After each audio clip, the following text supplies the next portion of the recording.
and Jazz Student Association. Welcome you all with open hearts to this great event where we're going to talk about mindfulness and delve deeper into the practice of mindfulness.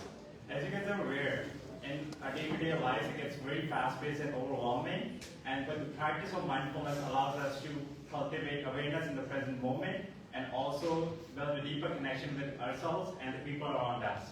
So today we are extremely lucky to have a renowned speaker who is expert in mental health field to be among us. So Dr. Ishan Shivanand is the founder of Yoga of Immortals protocols and also an expert in non-pharmaceutical, non-invasive meditative modalities.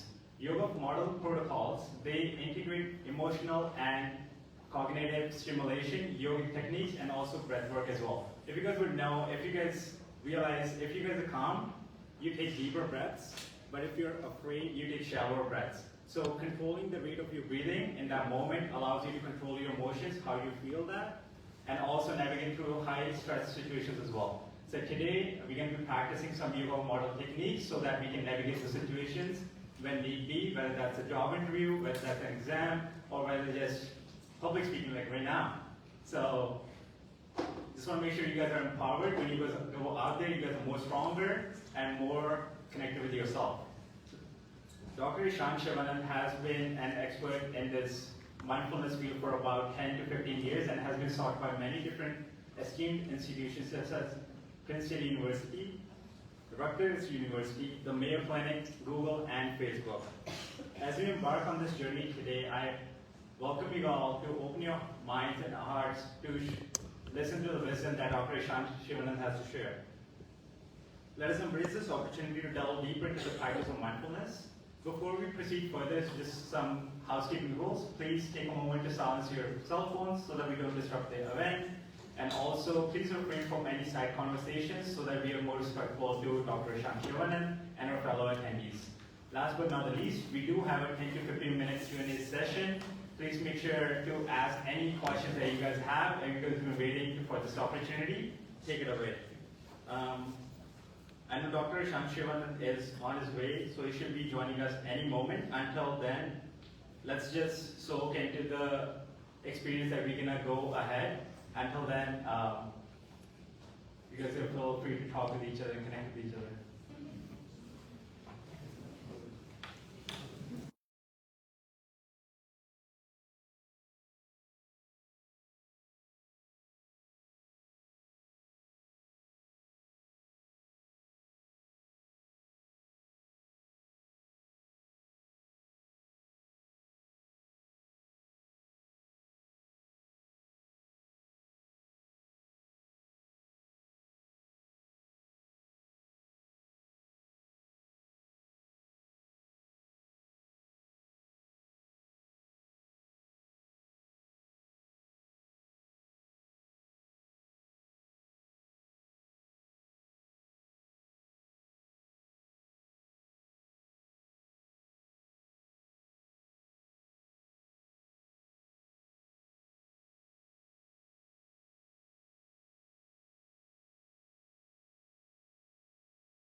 sure it's on vibrate or silent mode.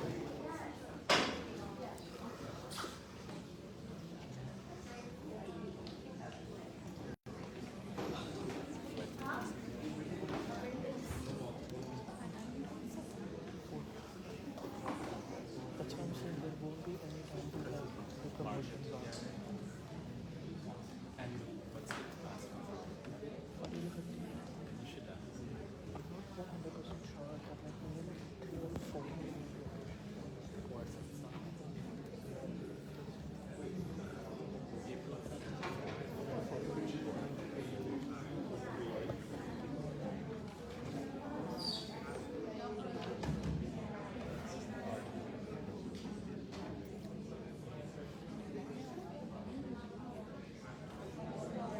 even I have been already okay. I asked if like I just like doing that because I'm not good at it.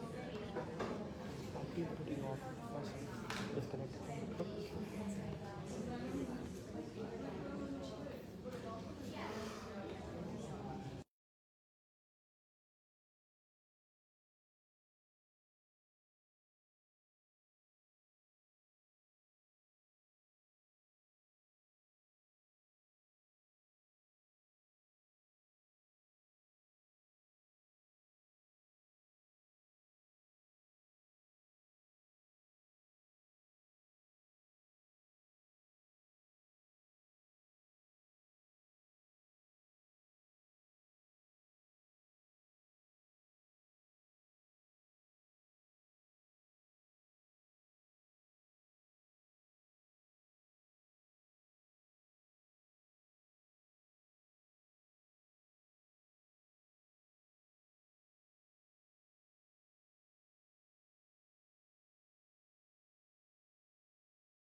Our esteemed speaker is here, so please let us welcome all our esteemed speaker, Dr. Ishan Shivanand.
please show our happiness again and clap again, and because he's here now.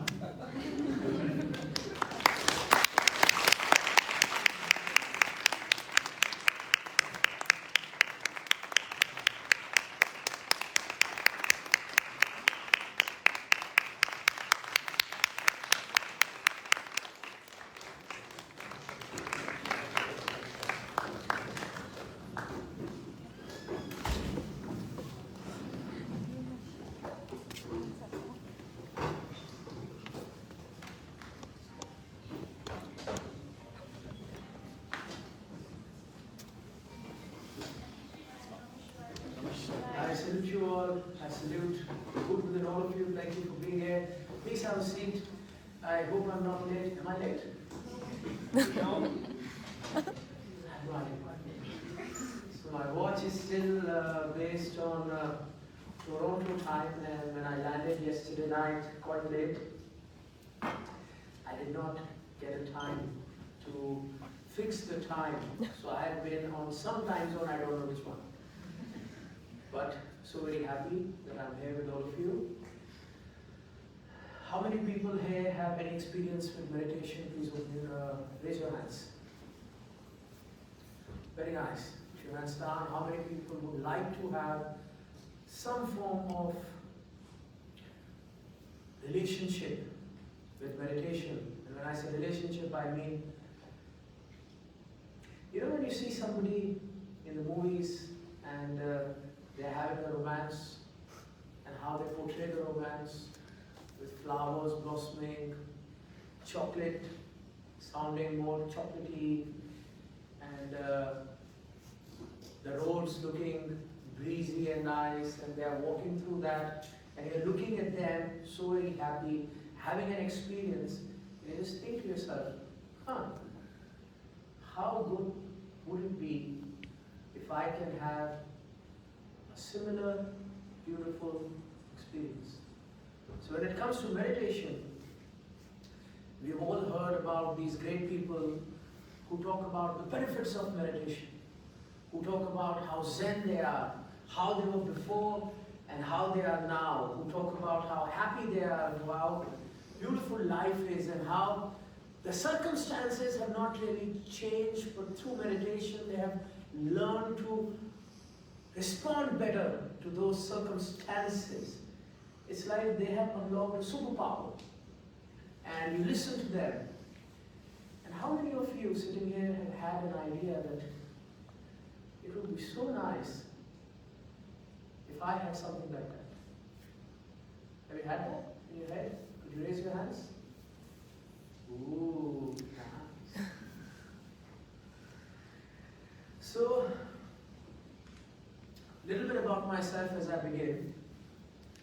I was born in a monastery in India where the one job that people had was self-development. They would be spending time upon themselves, they would be learning things like yoga, meditation, scripture, philosophy, and the whole point was how can we be a better version of ourselves. Generally, there were three types of people that would be there, the population group that I was exposed to. Number one were people who were born in that setup, like me. So it was quite different how we approached the subjects, how we valued those subjects, or how they were beneficial to us or not. Because there was no base comparison on some of the experiences that people that had from outside the monastery. The second kind of group that I was exposed to was people who have had some form of traumatic life incident and they wanted an escape from that traumatic life incident. So they set out to look for holistic alternative methodologies where they could live, where they could finally find peace.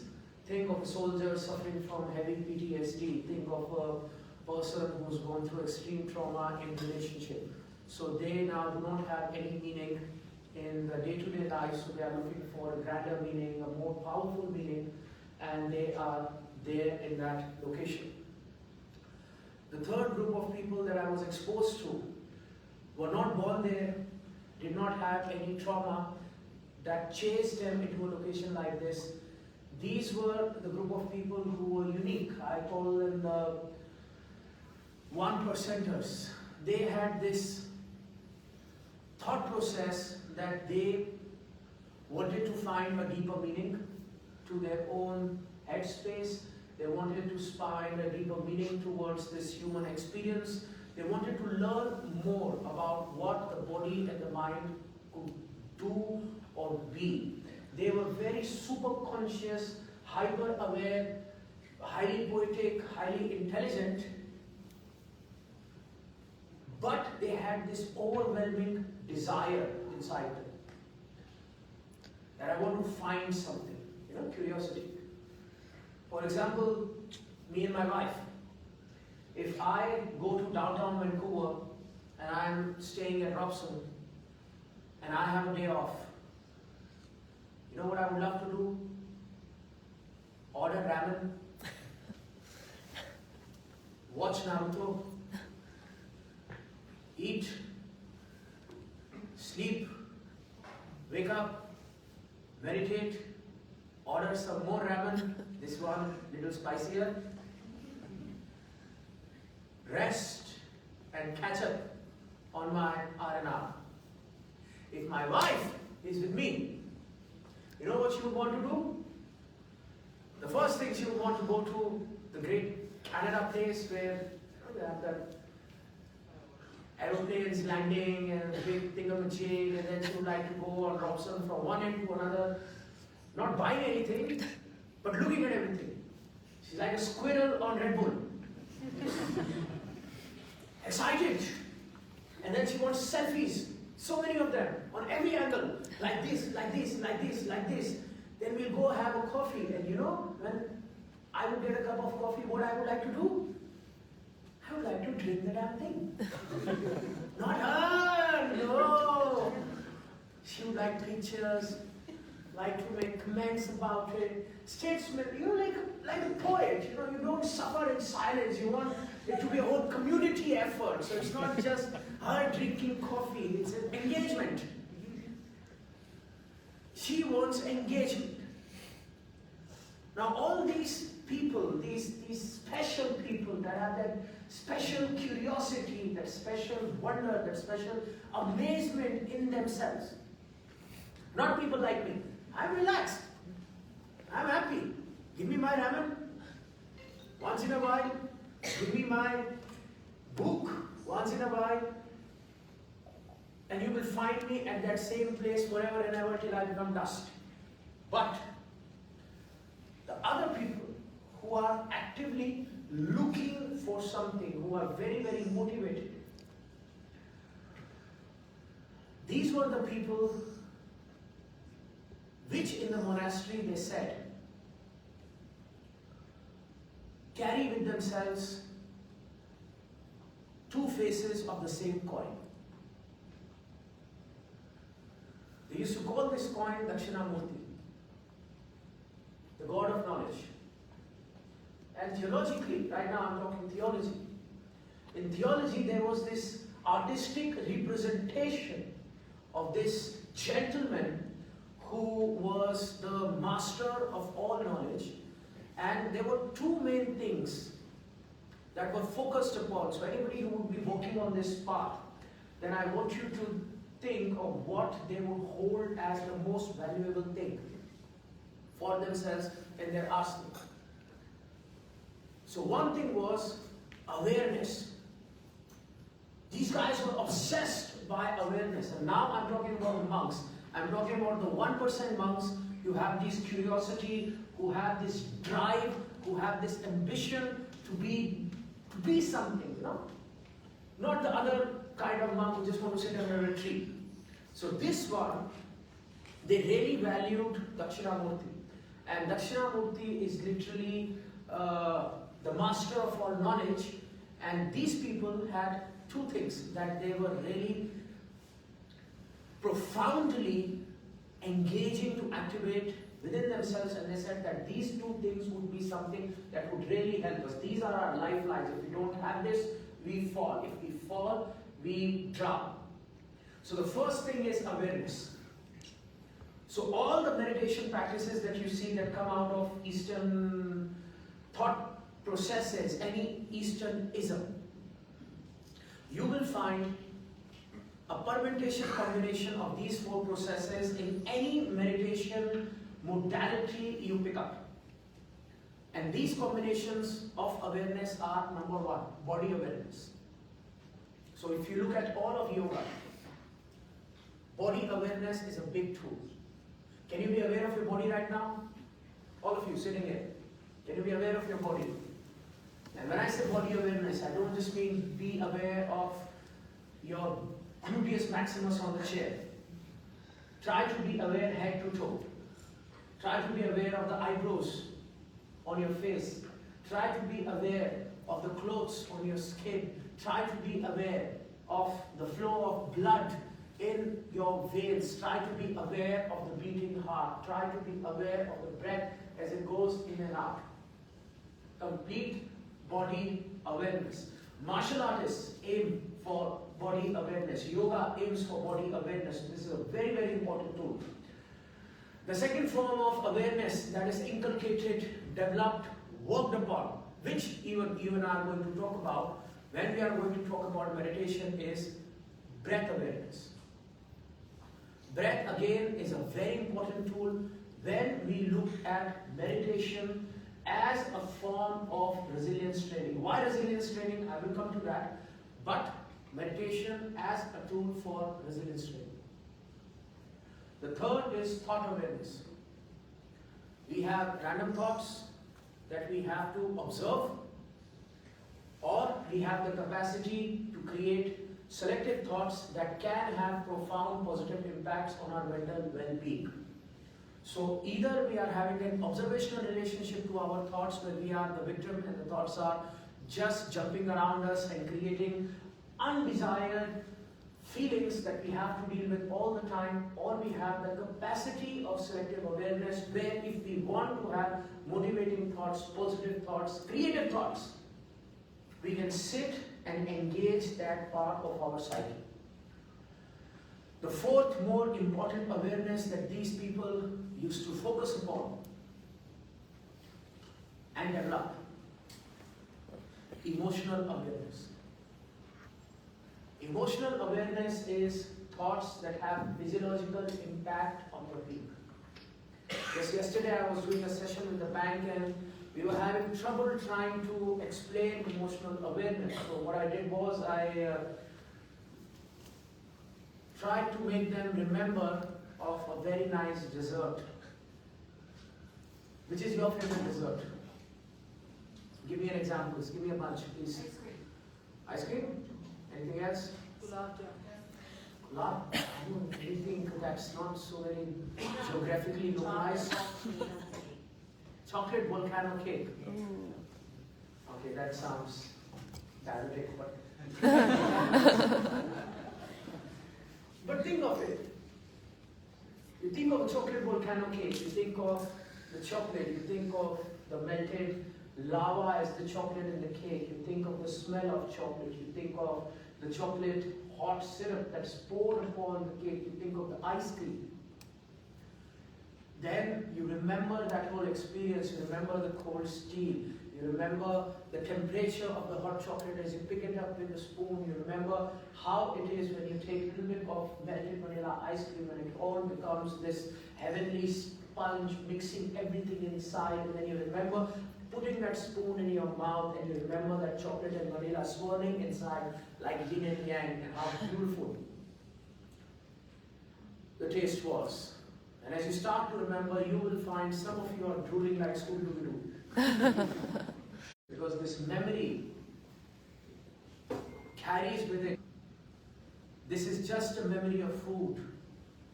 So the trigger responses are pathetic. They are drooling of the mouth, stomach, and all those things. What if the memory is fear? Then even that fear will have physiological implications attached to it. What if the memory is anxiety? Or let's come back to fear. My son has the heebie-jeebies when it comes to insects. My daughter does not. My daughter is one of those babies who look at an insect on the ground and try to munch on it like a potato chips. Just as a joke on Halloween, I was in Texas, I got a pink lollipop that had a huge scorpion inside it. And when I showed that to my son, he literally had a physiological reaction. He looked at it and he froze like deers in a headlight. You can think about that, people who have fear, how that fear comes from the central nervous system, no matter how much logic somebody tries to put or give, the scorpion is dead, the scorpion is caramelized in sugar, this, that, nobody cares. He looked at it and he was screaming so loudly that I think all the dogs in the vicinity heard his silent scream. It was so high pitched. And then, the same lollipop, I gave it to my daughter, who's 7 years younger. She looked at it. She didn't even see the damn scorpion. She's like, pink lollipop. Ah. So it's very interesting how emotion works. So monks really valued emotional awareness. Let me recap. Physical awareness, thought awareness, breath awareness, and emotional awareness. Once all these awareness are somehow inculcated, developed, then they said comes knowledge. Knowledge they considered a sense of maturity. Knowledge that creates a sense of resilience. And this resilience is something that I really valued even as a child because of where I grew up, where I lived. And I explained to you the three demographic of people that I would meet. The one who were born there, the one who did not want to be there, and the one who really, really wanted to be somewhere else, but was stuck being there. So I saw people had a different resilience. Let me explain to you resilience in the most easy way that a veteran friend of mine explained to me. Now this veteran friend of mine had seen combat, and in that combat he had lost limbs and part of his face. So he was trying to explain to me how resilience works. He told me that if I try to make a graph, he made a graph and he said these are the number of years in my life and this is the quality of my life. Then he drew a line that went diagonally up and he said this line represents my expectation of how I would be as the years of life will continue. My expectation is as time progresses, the quality of life will progress. Yes or no? Yeah. That's the expectation. We don't know what's going to happen, but the expectation is if I study, if I'm in UBC. C. What are you in? UBC. UBC. And I'm in the STEM part of UBC, and it's so nice and so cool. Then probably 5 years from now, and be out of it, I'll be able to do something with it, and I'll be flying on a metal dragon that I invented. I don't know what you guys dream of, but the expectation is things will become fancier, schmancier. Yes or no? And he said the graph goes like this. But then he explained there are going to be traumatic incidences, there are going to be issues that may come in life that can be internal or external that I have to deal with. And when that issue will come, boom, it will hit my head like a brick, a wall of bricks, and that's when my quality of life will dip down. So from a natural trajectory, rather than going up, my trajectory will go down. Now my trajectory is down. And now resilience is the time for me that I take to come back to the original life trajectory. So let us assume a person does not have that resilience. Then they may take a long time, or they have not worked hard to develop tools, or they have not faced the trauma in a very healthy manner. Then it is going to be extremely time consuming for them to overcome this trauma and come back to where they were. Whereas, if somehow a person is artificially able to create that resilience factor inside him, then the time taken to come up from that blip would be much lesser than an average person. Now, why monks talked about awareness and why monks talked about resilience again and again, and why they thought that this is a tool which through meditation should be developed, is because when you look at their representation of Dakshinamurti, they would show this really, really wise guy, triply looking like Gandalf, or name another wizard. Dumbledore. So, very wise guy, looking like a wizard, having all the knowledge of the world, but when you look down at his seat, behind him, they showed this freaky demon-looking thing, and they called it the Apasmar.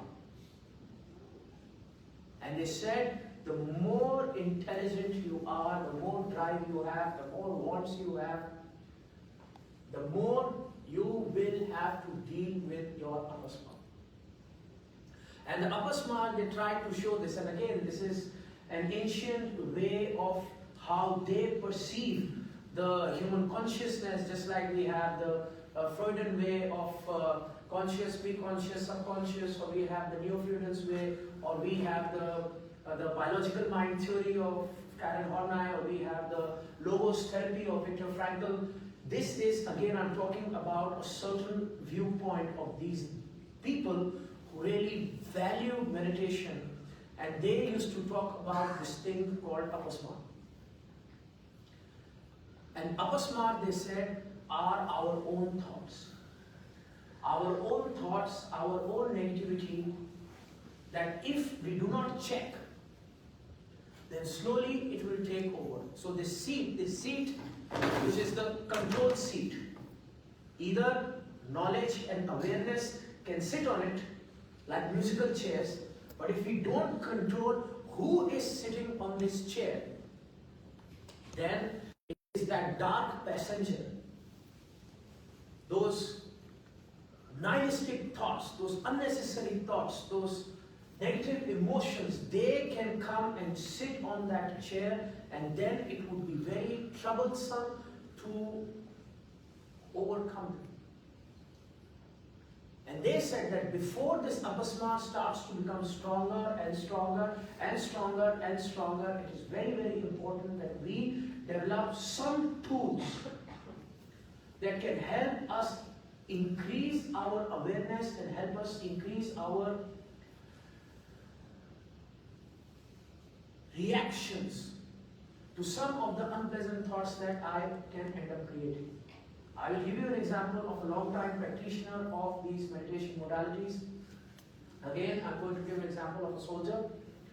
This soldier had gone through multiple combat tours, and he had come with a lot of PTSD, unresolved PTSD, and because he was in intelligence, then his unit was the unit that was sent in before the ground troops were sent in. So he was the first to witness a lot of the things that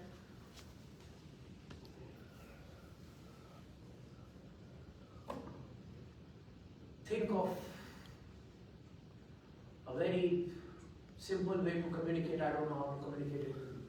So he would see a lot of things which he should not have seen. But he would be following orders. So slowly and slowly the PTSD increased, the Apasmar inside him increased.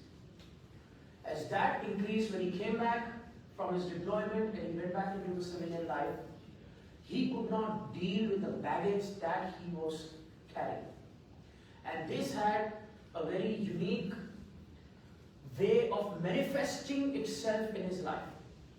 So when he would have these episodes of being triggered, or when he would have these episodes of this emotion just coming out on the surface, he would black out. Black out meaning consciously he would not be aware of what he's saying, what he's doing, how he's hurting the people that he loves. And eventually he will gain back control, but that control would come back with a lot of guilt, with a lot of anxiety, with a lot of fear of not knowing what exactly happened. So when he and I started to work together, I gave him some of the tools that I researched upon, that were evidence-backed, that we had been working upon with a demographic of people. And as he practiced, after 8 weeks, he told me that he was very, very thankful because he had developed 2 reactions that he did not have before. The first thing that he said was, the problem's still there. So, it's not like he became the Buddha. The problem's still there. I still feel those feelings. But 2 things have changed. Number 1, he said, was that now, from far away, I can see those thoughts coming in. Earlier, when those thoughts would come, it would be very, very random. I did not know. It was like an unwanted visitor just manifesting itself in front of me, and I had to deal with it. But now, through my awareness from distance, I can see those thoughts, those feelings, that discomfort coming. I can feel myself getting triggered. So now I have time to respond to these feelings rather than just reacting to it. That's the first thing. The second thing he said was, earlier I didn't have any tools. So I didn't know what to do. For example, this is a very nice hall you have, a very nice, oh, that's me. So you have very nice gentlemen there, you have very nice everything written, and suddenly this watch starts ringing, starts making audacious sounds like a laser gun. And we don't know what to do with it. It's some form of alarm, some form of alert mechanism, and we don't know what it's for. It could be for radiation poisoning, it could be for a zombie apocalypse, it could be for dinosaurs hatching, I don't know. But it's an alarm with which we don't know what to do. He said before, when these uncomfortable feelings came, I was not equipped with the tools or the knowledge, and I did not know what I was supposed to do to mitigate the situation, how I could have balanced it out, how I could have balanced myself. But now, the moment I see the situation coming up, the Apasmar coming up, I have the tools. I know how to control my heart rate. I know how to control my breath. I know how to engage my thoughts. I know how to engage my emotions. And in 5 to 10 minutes of practice, I am able to prevent that episode from happening with the same intensity and frequency that it used to happen before. When I saw the benefits, and I saw that these tools already existed, I was very thrilled. Because this I am talking about thousands and thousand-year-old stories from which these IKS tools have been developed, from which these awareness modalities have been developed. I am very happy to see things like PTSD addressed in these thousands and thousands of year-old thought processes that have been seen in the subcontinent. One of the strongest thought processes that I saw was a serious case of panic attack, and this is a story that everybody knows in India. So that was quite interesting because I come from brown parents, and brown parents cannot spell mental health. And I'm saying this as a metaphor because whenever in my culture you're talking about your issue to a parent, they have in their story always had it worse. So that somehow justifies them not listening to the younger generation. So if I would say to my father, I am stressed because of X and Y, he would say, nonsense. I had A to B to X to Y to Z, and I do not know what is stress. So you have to imagine my amazement when I saw that culturally mental health had such a strong impact. Because if I look at the ancient IKS models, Indian knowledge system, one of the story that the whole of India knows about is a battle scene of Kurukshetra where Arjun is a gentleman who's about to battle, and he is with a very wise philosopher, Krishna, and suddenly Arjun has a panic attack. He suffers through burnout. He suffers through some form of stress, anxiety, some form of fear. He suffers through nihilism. He suffers through depression. He has all these thoughts that he's suffering from, which I do not know if any of you have ever experienced, but I surely think that that would be so very unpleasant, because at that time he has to fight, and literally the symptoms of the panic attack have been described that he wants to, but he can't. He's just depressed. He just falls to the ground. His bow and arrow fall to the ground, and he is unkillable. And at that time, this philosopher friend gives him therapy. And we have a whole book of the back and forth of this therapy, of the mental health issues that a person can face when the Apasmar becomes uncontrollable, and what are the various modalities that can be utilized to help a person come out of these issues. And some of these tools, when we were studying mental health, we wanted to study the impact of burnout. And the thing is that how do you define burnout? It's very difficult to define burnout, because burnout is a very broad spectrum word. You will hear this a lot in the common vernacular today. You will see this in studies. You will see in things like 90% of the ER doctors are suffering from burnout, or such random statistics will be presented to you in popular media. But then how do we define and decide if a person is burned out? So we were thinking of looking at three major factors that could be clinically studied, and they were anxiety. And we used the standardized subjective parameters to study the anxiety. We were looking at insomnia, because a good quality of sleep not just provides us with psychological impact, but bad quality of sleep has long-term negative physiological impact as well. So we used the ISI parameters to study how insomnia is in a demographic, and finally we had depression. So cumulatively, if we combined all these factors and parameters, we were able to see how burned out a certain population group would be. And as I was telling you in this story, which is hundreds and thousands of years old, there is an open conversation about the Apasmar, about the mental health issues, about the debilitating impact of mental health issues, about how a person not being able to fulfill their own life purpose because of mental health issues. And this is just one story. There is story after story after story after story. If we look at the story of another very famous theological story that every Indian knows about is, have you heard of Ramayana? Yes. Yes?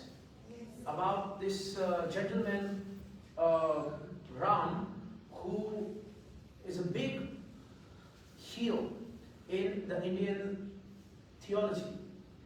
And even in his story, when we go to his young age, it is said that he was traveling, and it's quite like Buddha.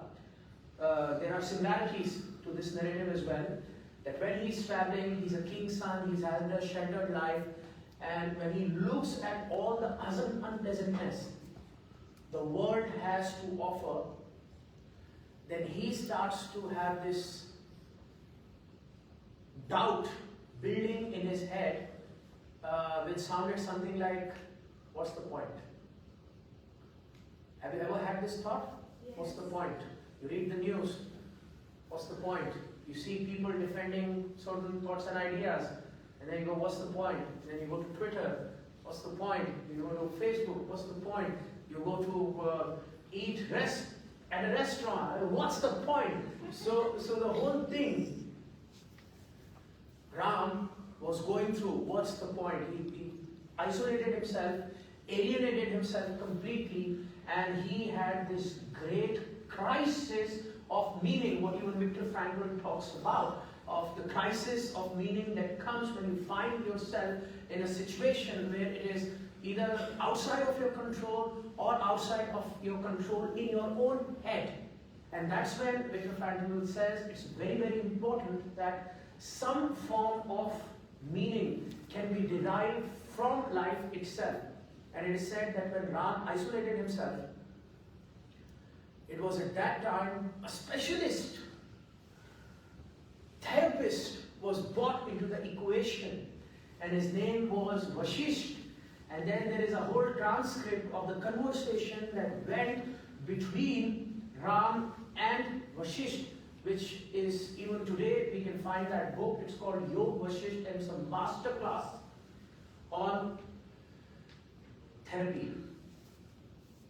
What I'm trying to say is that even in these ancient stories, no matter how strong in the IKS model they tried to show a hero, they always talked about the mental health problems that a hero can go through. The situations that our mind will take us to. And it's very, very important that when we see the Apasmar, what do we do with it? Because then the same is the story if you go and explore another ism. Culturally, if you look at the story of Buddha. So Buddha, when he was Siddhartha, he was coming out of his kingdom and again sheltered life. He did not have any exposure. And for the first time when he was with his charioteer, he witnessed a few things that he did not know exist. The first thing that he witnessed was poverty. The second thing that he witnessed was disease. And the third thing that he witnessed was death. So when he saw old age, when he saw poverty, when he saw disease, and when he saw death, the question that came inside him, which he asked his charioteer, was, what's the point? If this is the eventuality of all my actions, then what am I going to do?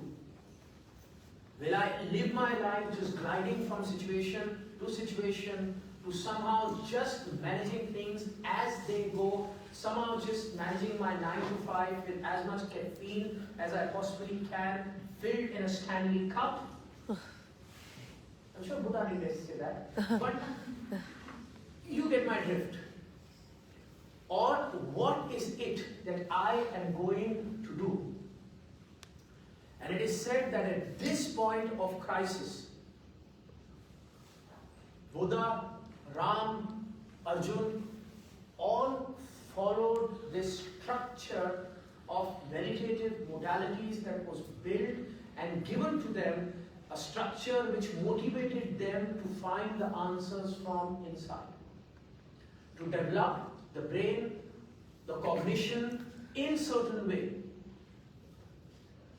that whenever there are these feelings, unpleasant thoughts, issues, then we have the tool to somehow look inside us and try to find some meaning in this whole process. Try to find the calm, try to find the peace. Why I got interested in this field 2019 was because we were about to do research on mental health and we wanted to study the impact of non-pharmaceutical lifestyle management modalities in terms of mental health. Now, why I wanted to study lifestyle as a form of intervention for mental health was because I was at that time based in the United States, and when it comes to mental health, a lot of the interventions are either institutionalization or pharmaceutical-based interventions. When it comes to institutionalized or pharmaceutical-based intervention, the big thing that we have to talk about is cost. It's very expensive. Vulnerable parts of societies, vulnerable members of societies sometimes do not have access to mental health solution if the only mental health solutions that we are thinking about are pharmaceutical or institutionalization of some form. So we started to think that what if we could look into these ancient modalities and find out preventative and integrative forms of mental health solutions, whereas it is lifestyle modification, but the focus is preventative and integrative. So it is not that a person is going through severe schizophrenia and we say, okay, no, you sit in a corner and meditate. But when it comes to mild to moderate symptoms of certain mental health issues, if we can provide them with these tools that can help them, then one, that would create modalities that are low cost to no cost. Two, they could create modalities that could be scalable and provided to every section and strata of society. Three, the focus would be on integrative and preventative healthcare, which in turn would save the tax dollars in such a way, whereas if a system is being clogged by providing care to mild symptom of people suffering from mental health disorders, that focus could be shifted to patients having with serious issues. So when we started doing this research, we had expectations. We thought that we would be able to reduce anxiety, depression, and insomnia to some level, but when we got the research results and we had long-term, short-term, and mid-term data collection, we found out that people who were practicing these modalities for the long term had the highest impact on their lives from the said modalities. Up to 15 minutes per day, if they spend in these awareness practices, the awareness practice that will teach them body awareness, breath awareness, thought awareness, emotion awareness, then over an 8-week period of time, we had 50% reduction in symptoms of all three: anxiety, depression, and insomnia. So that was something phenomenal, and again it showed us the value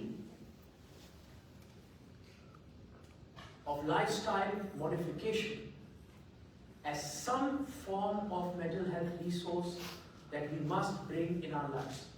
Second thing, it showed us the value of how we should really value our own resilience.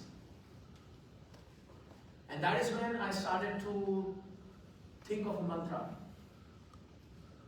And I would like to share the mantra with you. And I think this mantra will bring great meaning and value to your life. Can I share the mantra if I have your permission? Yes. Yeah? I deserve happiness. Forget happiness. I deserve. I deserve. Can you feel that?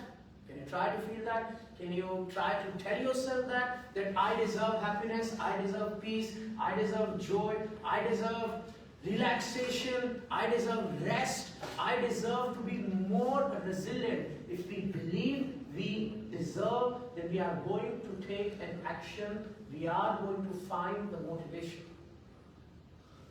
And another very beautiful thing that I was talking about this yesterday. I had a defense of a dissertation in Switzerland, in the Swiss Business School, and the question that was asked to me by my peers, PhD peers, was that when we are looking at your data and we are looking at your population group and we are looking at your study and control group, the study group is vast. It's about 1,200 participants, and the control group is about 500 to 600 participants. So why is it there is such a big deviation in the number of the study group and the control group? The study group is the ones who get actually the intervention, and the control group are the ones where we try to find something similar or some form of placebo. So the whole thought process on designing the study in this way was that people drop out. The compliance reduces, even in a study group. It's like the gym in January. Everybody has, what are they called? What we make? Resolution. Lies. Oh, sorry. Yeah, that one. Everybody has them. Everybody thinks that, yeah, January, yeah.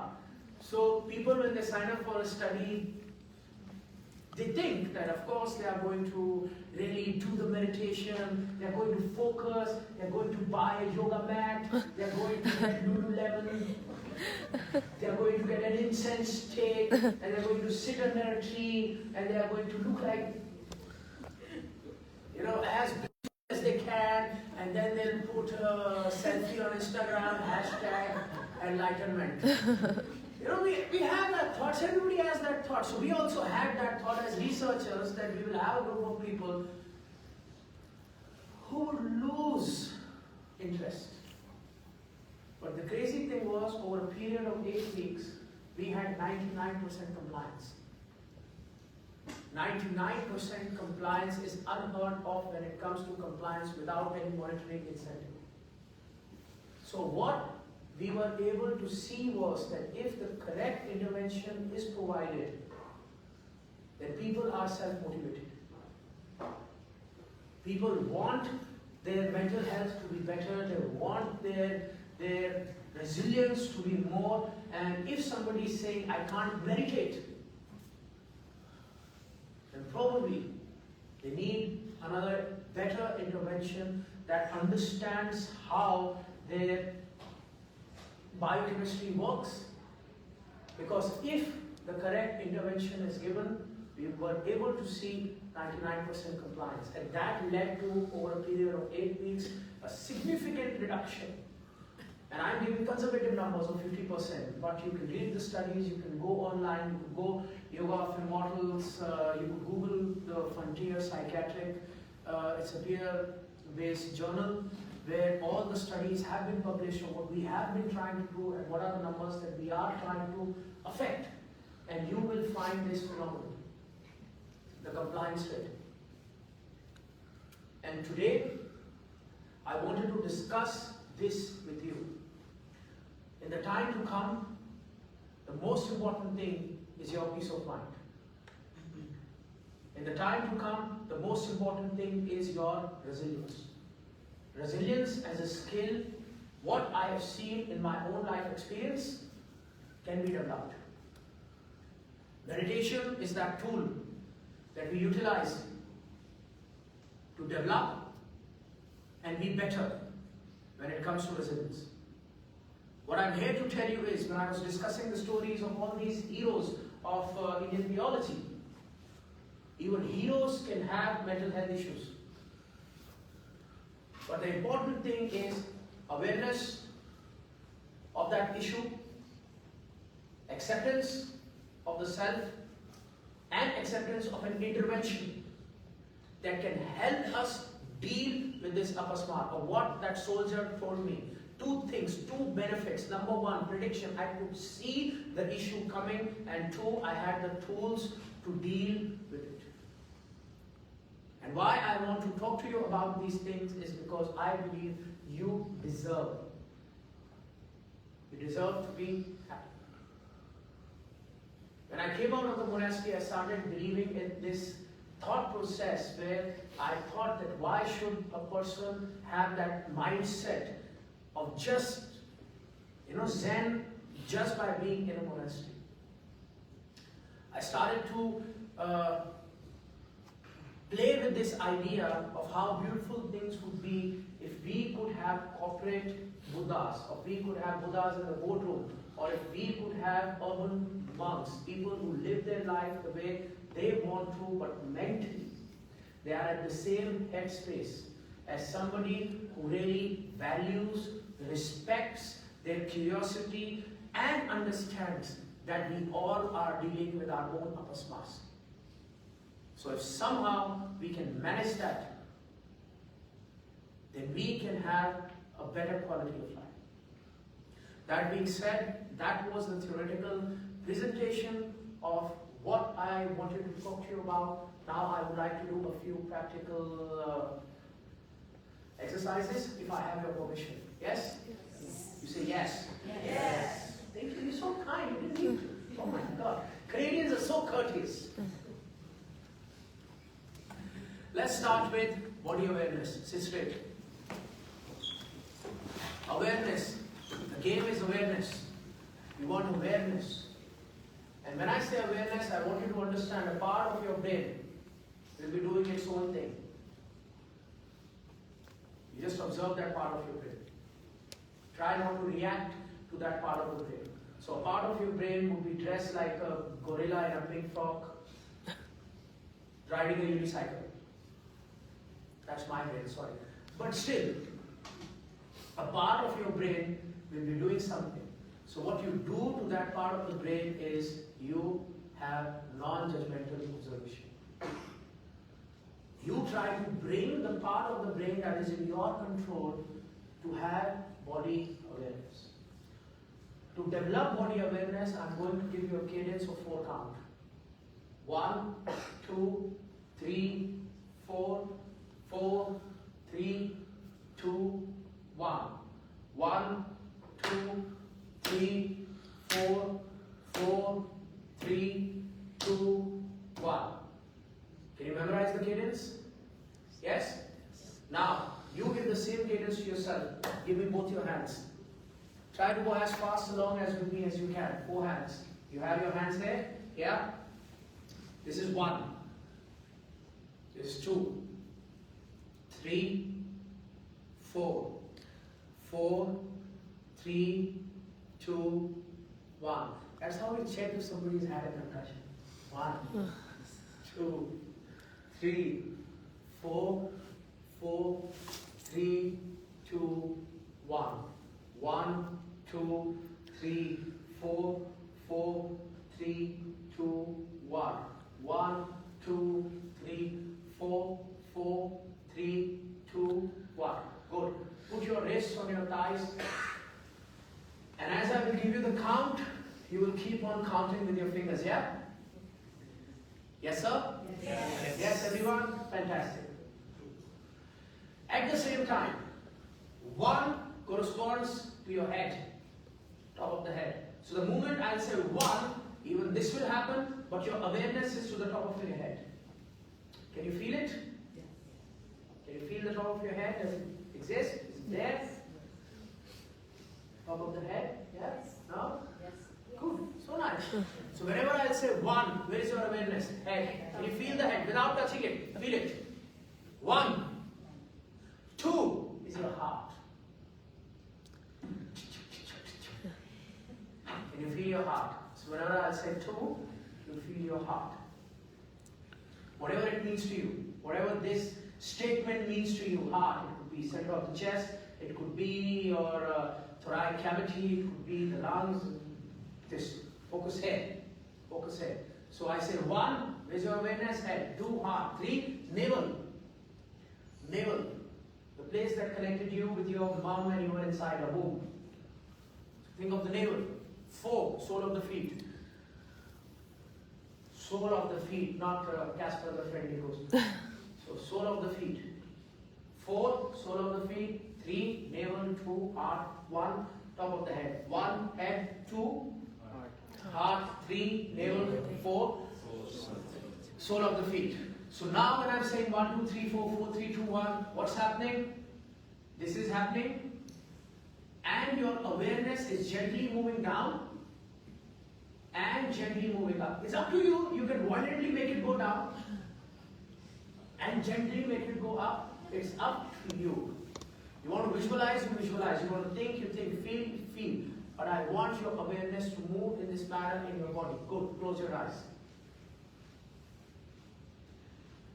Try to sit straight. Try to increase the space between the vertebrae in your spine. And again, this yoga is cognitive. I won't be making you into a pretzel. What I would want you to understand the flexibility that lies in your head.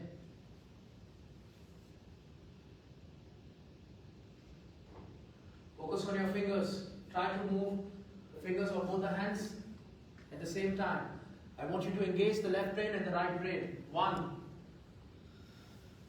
The thumb touching the index finger and all your awareness to the top of your head. 2. Thumb touching the middle finger. All your awareness to the heart. 3. Thumb touching the ring finger. All your awareness to the navel. 4. Thumb touching the pinky. All the awareness to the sole of the feet. Then 4. Feet. 3. Navel. 2. Heart. 1.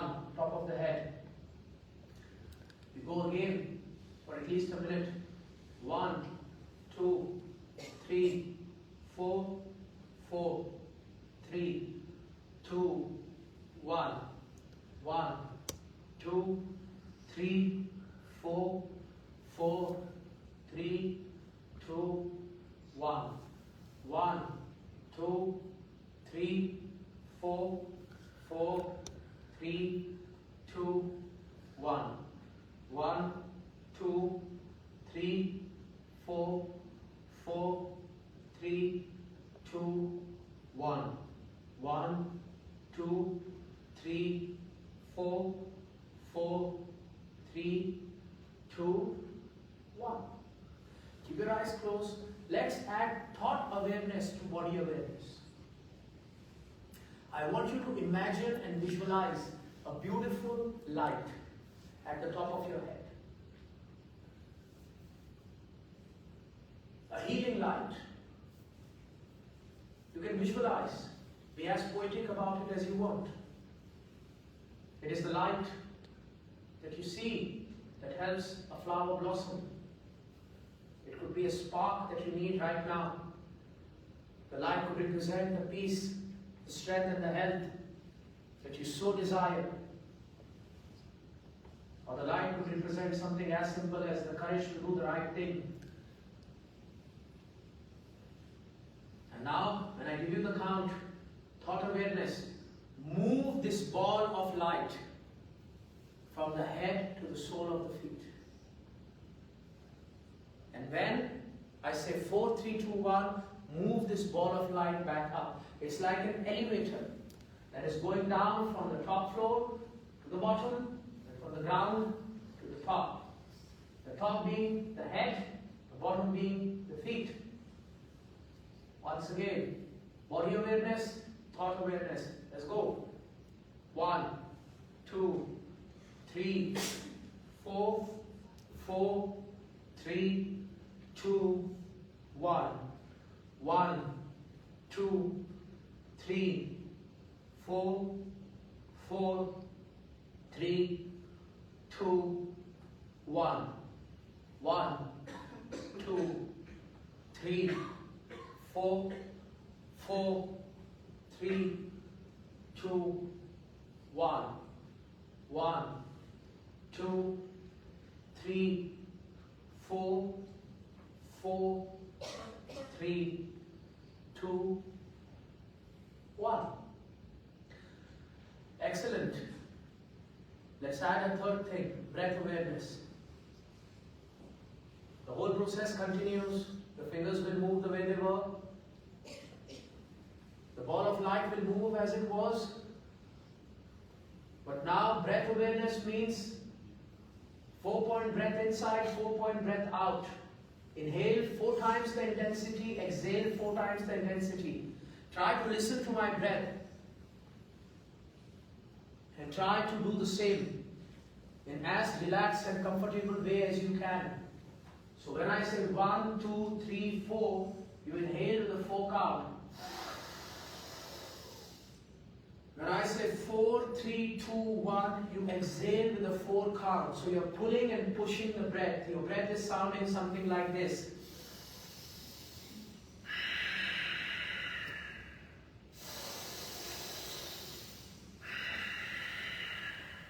I'm trying to exaggerate as much as I can so you can hear me, but you don't need to sound like a bull. But comfortably expand like a balloon and comfortably contract like a balloon.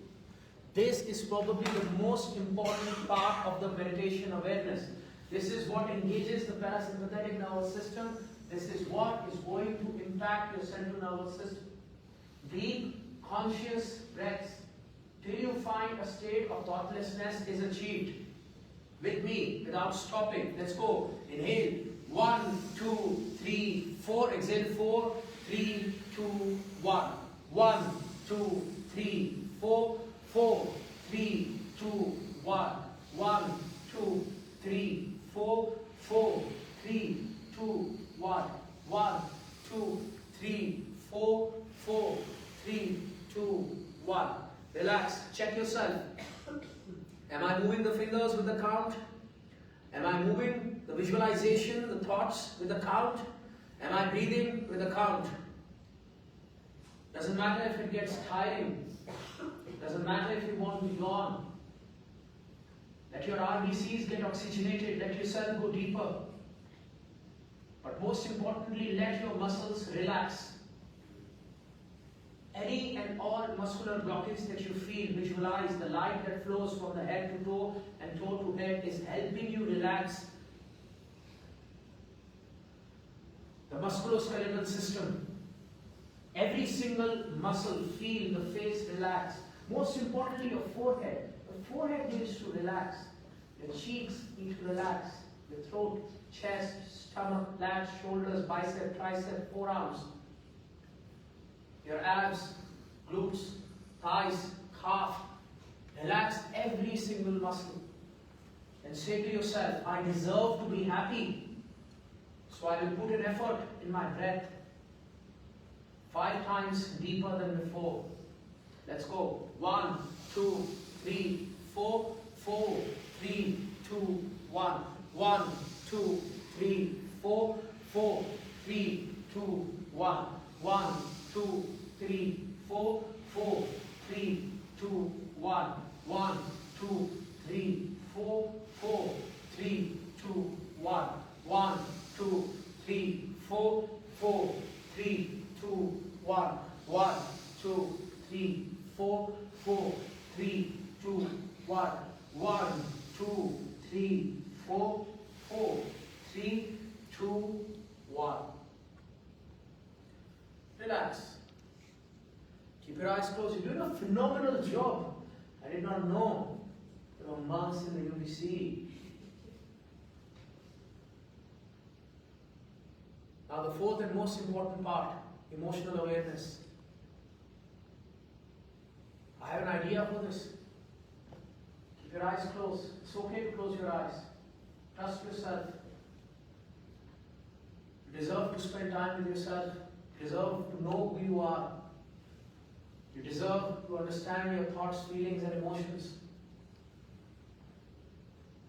Welcome yourself as you go inside.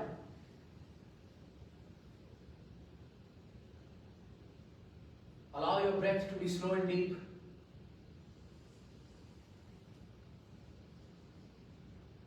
And for emotional awareness, take your awareness to the sun. The sun shining in the sky.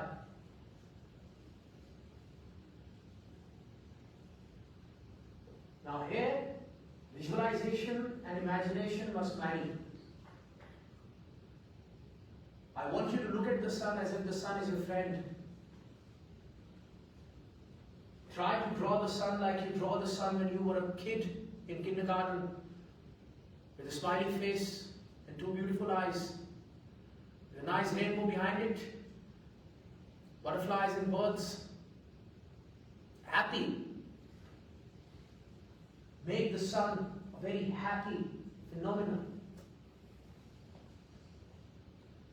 And inside the sun, visualize and accept, lies a power, a strength that you need right now in your life to face the challenges.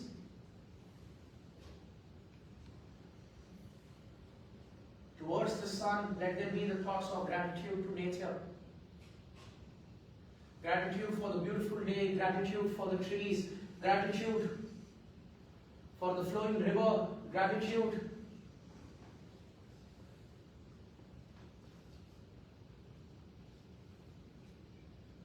for the plants, gratitude for all that's good in the world. And let there be the thought, I am ready to accept the strength and guidance from the universe. I accept the strength, guidance and positivity from the universe. I accept the strength, guidance and positivity from the universe. And now when you inhale, let there be a thought. 1. All the light of the sun is coming from your head. 2. Down to your heart. 3. Down to your navel. 4. Down to the sole of the feet, filling you completely with the light of the sun. Strong, powerful. And when you start exhaling, let there be a thought. I'm ready to let go all that is unwanted. And push upwards from the feet, through the navel, through the heart, through the head, back to the sun. Receiving what you need from the universe and letting go of what you don't want. All the emotional blockages back into the universe. With each breath, becoming stronger than before. And check yourself. 4 things. Are your fingers moving with my count? Are you breathing with my count? Are your thoughts and emotions making you visualize the light from the sun? From the head to the toe, and from the toe through the head back to the sun. Fill yourself completely with light as you inhale and let it go completely as you exhale. Your breath 10 times more powerful than before. With me, let us start. Inhale. 1, 2, 3, 4. Push. 4, 3, 2, 1. Pull. 1, 2, 3, 4. Push. 4, 3, 2, 1. Fast. 1, 2, 3, 4. 4, 3, 2, 1. 1, 2, 3, 4. 4, 3, 2, 1. 1, 2, 3, 4. 4, 3, 2, 1. 1, 2, 3, 4. 4, 3, 2, 1. 1, 2, 3, 4. 4, 3, 2, 1. 1, 2, 3, 4. 4, 3, 2, 1. 1, 2, 3, 4. 4, 3, 2, 1. 1, 2, 3, 4. 4, 3, 2, 1. 1, 2, 3, 4. 4, 3, 2, 1. 1, 2, 3, 4. 4, 3, 2, 1. Relax. Now without my count, find your own pace. It could be 1, 2, 3, 4, depending upon your thoughts. It could be fast, it could be deep. Let a part of your brain just observe the flow of thoughts with non-judgmental awareness, and let the other part, selective awareness, focus on the breath, body and emotions. Let the love and gratitude towards the universe increase.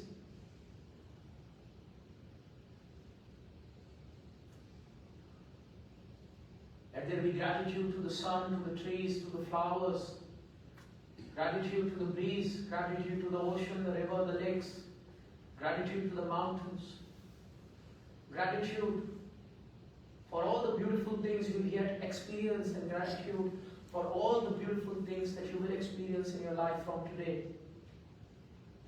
Gratitude for the feeling of strength and courage that is slowly awakening inside you. Gratitude for the resilience and power that you need. Gratitude for the peace and happiness that may awaken in each part of yourself. Gratitude for being you. We will do the breath in 3 steps now. Fast, medium, and with slow. When we'll be fast, I want you to really be fast, push. And when we'll be slow, just let go. Check your fingers, check your posture, check your thoughts and emotions, connect to the sun. And with each visualization, with each breath, let yourself become brighter and stronger. Let's go. Fast. 1, 2, 3, 4, 4, 3, 2, 1. 1, 2, 3, 4, 4, 3, 2, 1. 1, 2, 3, 4, 4, 3, 2, 1. 1, 2, 3, 4, 4, 3, 2, 1. 1, 2, 3, 4, 4, 3, 2, 1. 1, 2, 3, 4, 4, 3, 2, 1. 1, 2, 3, 4, 4, 3, 2, 1. Medium. 1, 2, 3, 4, 4, 3, 2, 1. Try to meditate on the sound of your breath. Pull and push. Expand and contract. Allow the inner healing to awaken in your mind. 1, 2, 3, 4, 4, 3, 2, 1. 1, 2, 3, 4, 4, 3, 2, 1. 1, 2, 3, 4, 4, 3, 2, 1. Slow. 1, 2, 3, 4, 4, 3, 2, 1. 1, 2, 3, 4, 4, 3, 2, 1. 1, 2, 3, 4, 4, 3, 2, 1. 1, 2, 3, 4, 4, 3, 2, 1. 1, 2, 3, 4, 4, 3, 2, 1.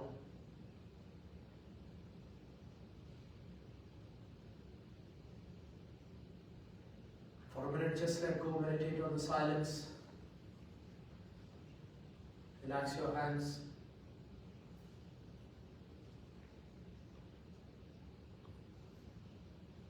And just for a minute, feel a oneness with the universe. A oneness with all beings. And we always end a meditation practice with how we begin it.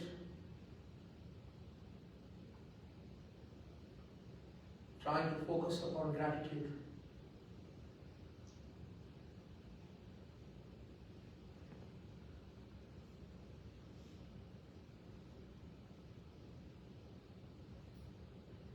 What can you be grateful about?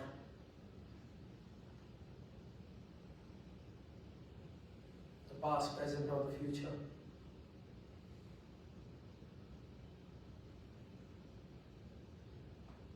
And slowly meditating on gratitude, let your mind drift off. Let the muscles relax.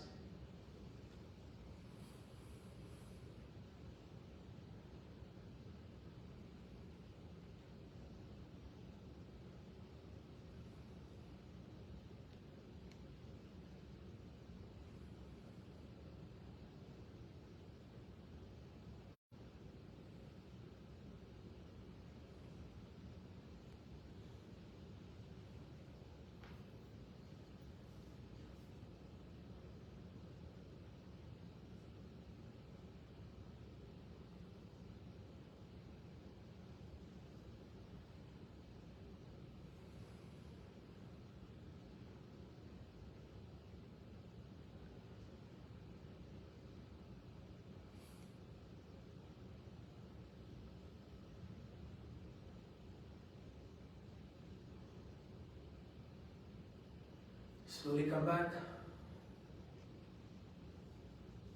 Move your fingers, rub your palms, touch your hands to your face.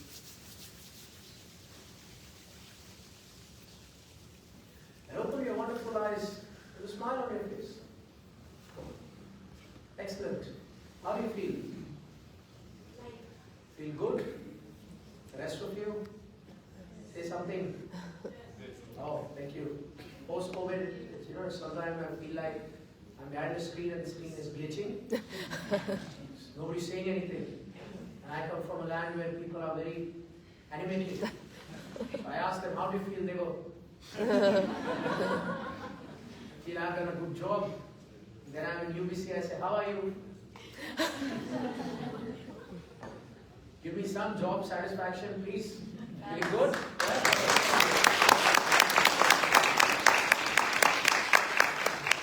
Wonderful. Before I proceed and tell you how you may practice this modality that we have learned, this is a very powerful modality. It encompasses all the 4 parameters of a good meditation protocol.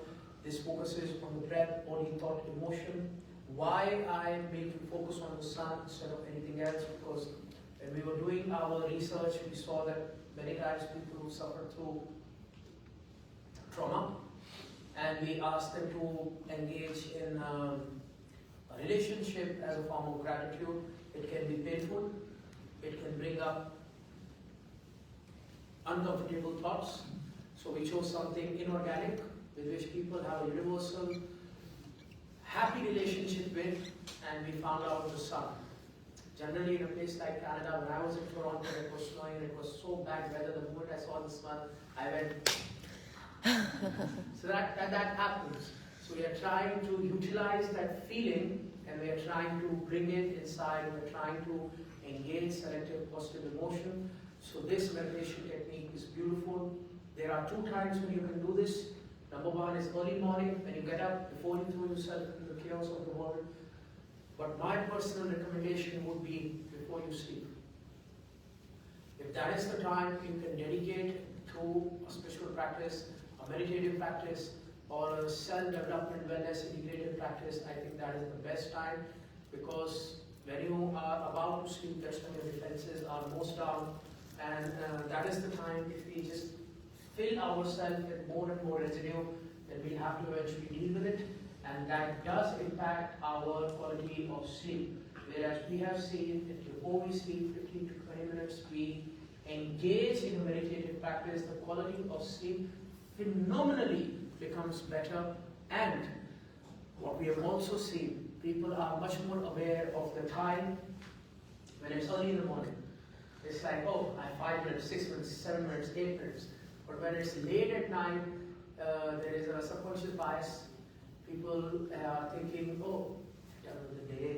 So they don't really think that much about of the time. And rather than being a 15 to 20 minute practice, sometimes it goes up to almost 30 to 1 hour as well. That being said, any question, please, I would love to answer them in the best possible way. Otherwise, I will continue. Or I will be like the hostess, thank you, and say yes. I am a good meditator, but I have not yet mastered telepathy. So if you have questions, rather than aquamanning them to me, just raise your hand. Let's do it the old-fashioned way. Yes. Yes, please. How would you differentiate theoretical therapy and relational therapy? Faith-based meditative protocols and non-theological meditative protocols we've seen. Again, when I'm talking about faith, I'm not talking about religion. Religion becomes institutionalized. Religion doesn't really mean that you have an interpersonal connection to what it is that you are doing. Religion has a lot of cultural factors, geopolitical factors that intertwine themselves into the practice itself. When I, as a researcher, talk about meditative therapy, then I will talk about faith-based therapy versus non-theological therapies. And faith is something where you believe, develop, and positively benefit from a certain thought pattern. A spiritual person can have faith. person practicing yoga modality can have faith. Person having certain nutraceutical preferences can have faith. For God's sake, people who buy Apple have faith. On the product of being like, when your heart is intertwined with that thing and you have this feeling of positivity and beauty and you believe in it. So we have seen that faith-based modalities really increase the efficacy of the modality. So if a person has belief in that modality, he has faith in that modality, there is some form of positive reinforcement. And it could be as simple as watching other people. So we try to make people do meditations in solitary scenarios where introverts thrived, but a general population did not thrive. And when we put that same general population group in a community scenario, then everybody got from each other. They benefit from each other's experiences. So if one person is very happy, then it's actually addicting.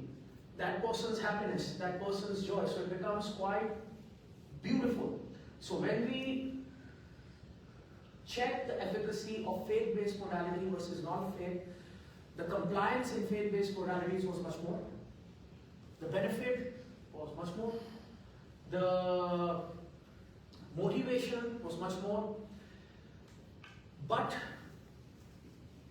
faith is a very complex subject. And sometimes people are not able to differentiate between a wellness practice, which is a faith-based practice, and a religious practice. So that's the whole conundrum that a researcher has to face when we develop non-theological modalities.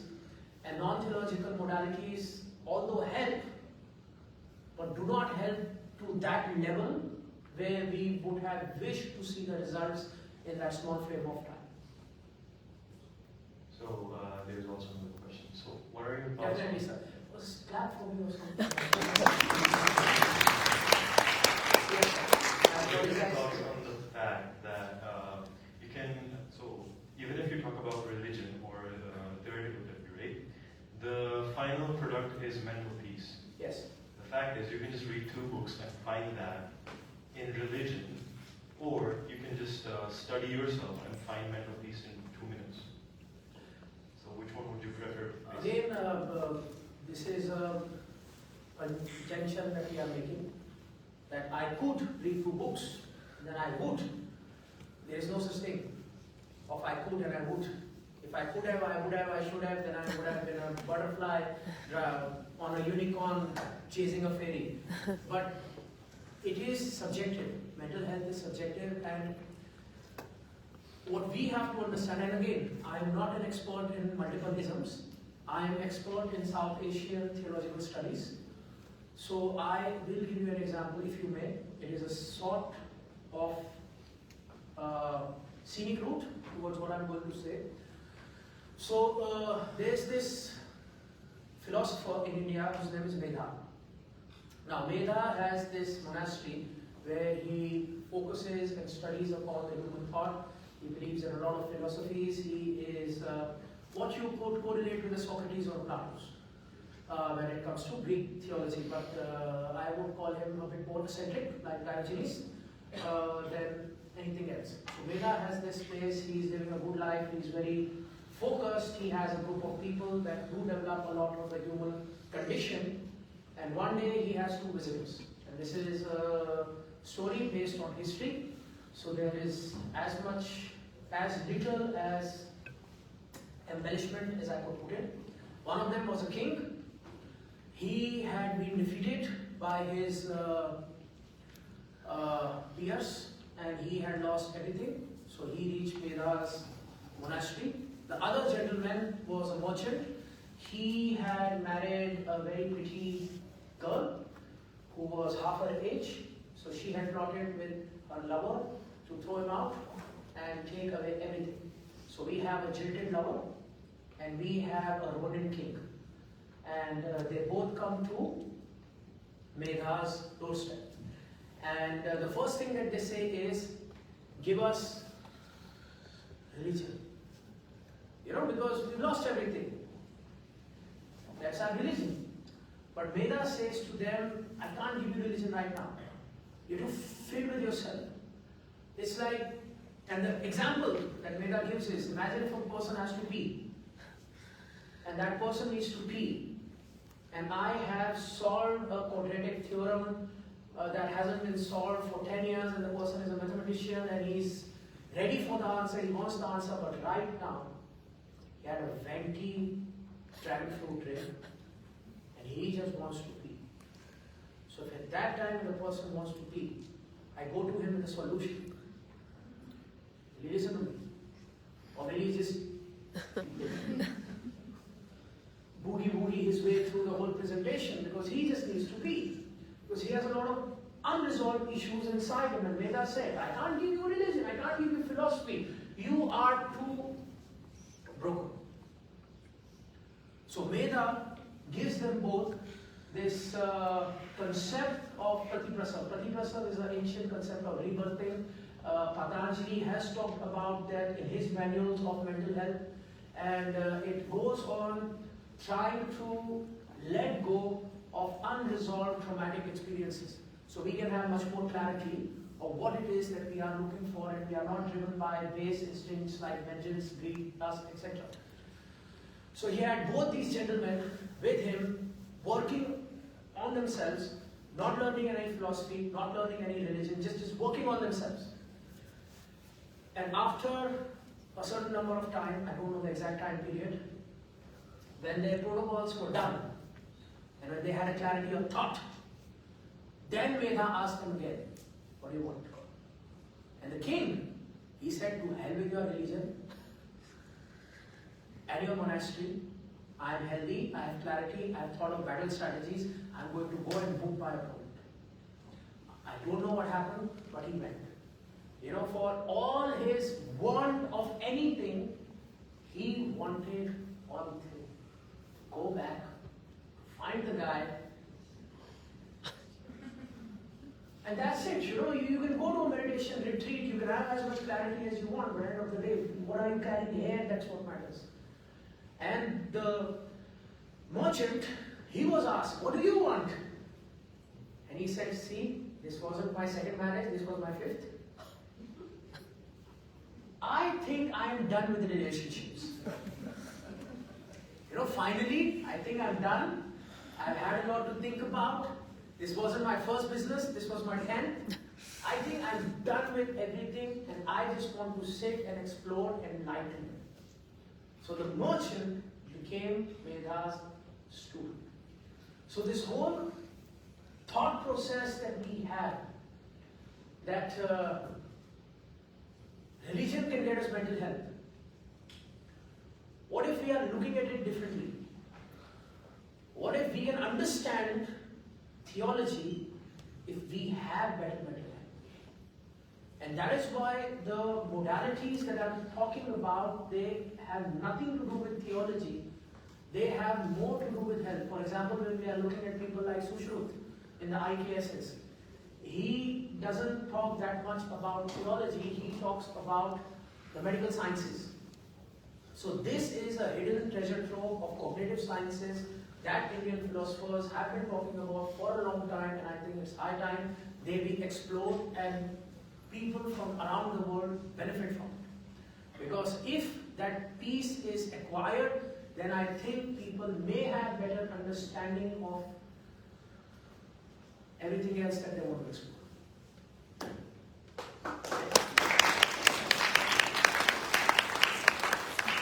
Anything else I'll try to answer?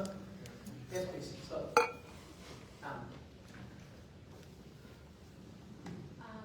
my question is, first off, you have a very Zen personality doing for yourself. Is that the product of meditation, or is that who you are? I have Zen personality, madam. Oh my God, I'm trying so hard to speak in English. It's not my language. I'm in Canada, which is not my country, talking to a group of people who rarely smile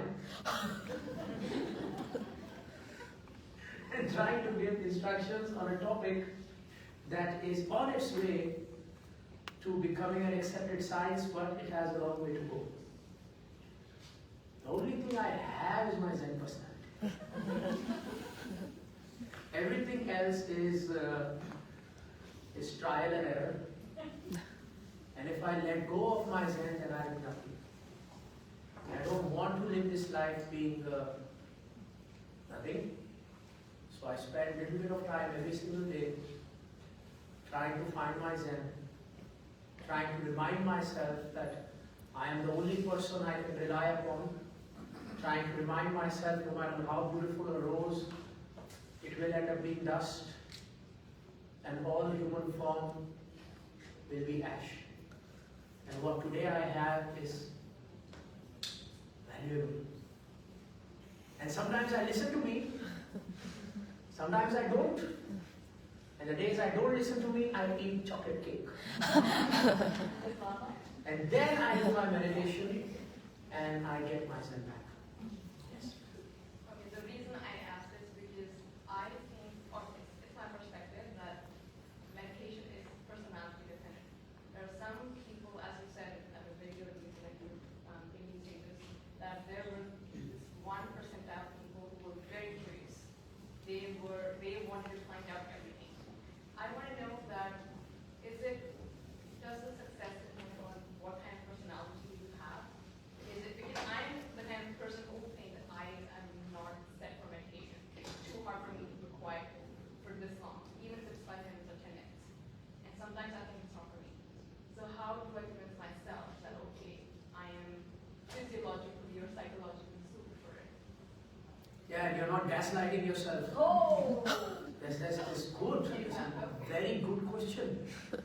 And I have to say phenomenal on your question, but I would also like to say the meditation that you described is Apasmar, comes from Buddhism.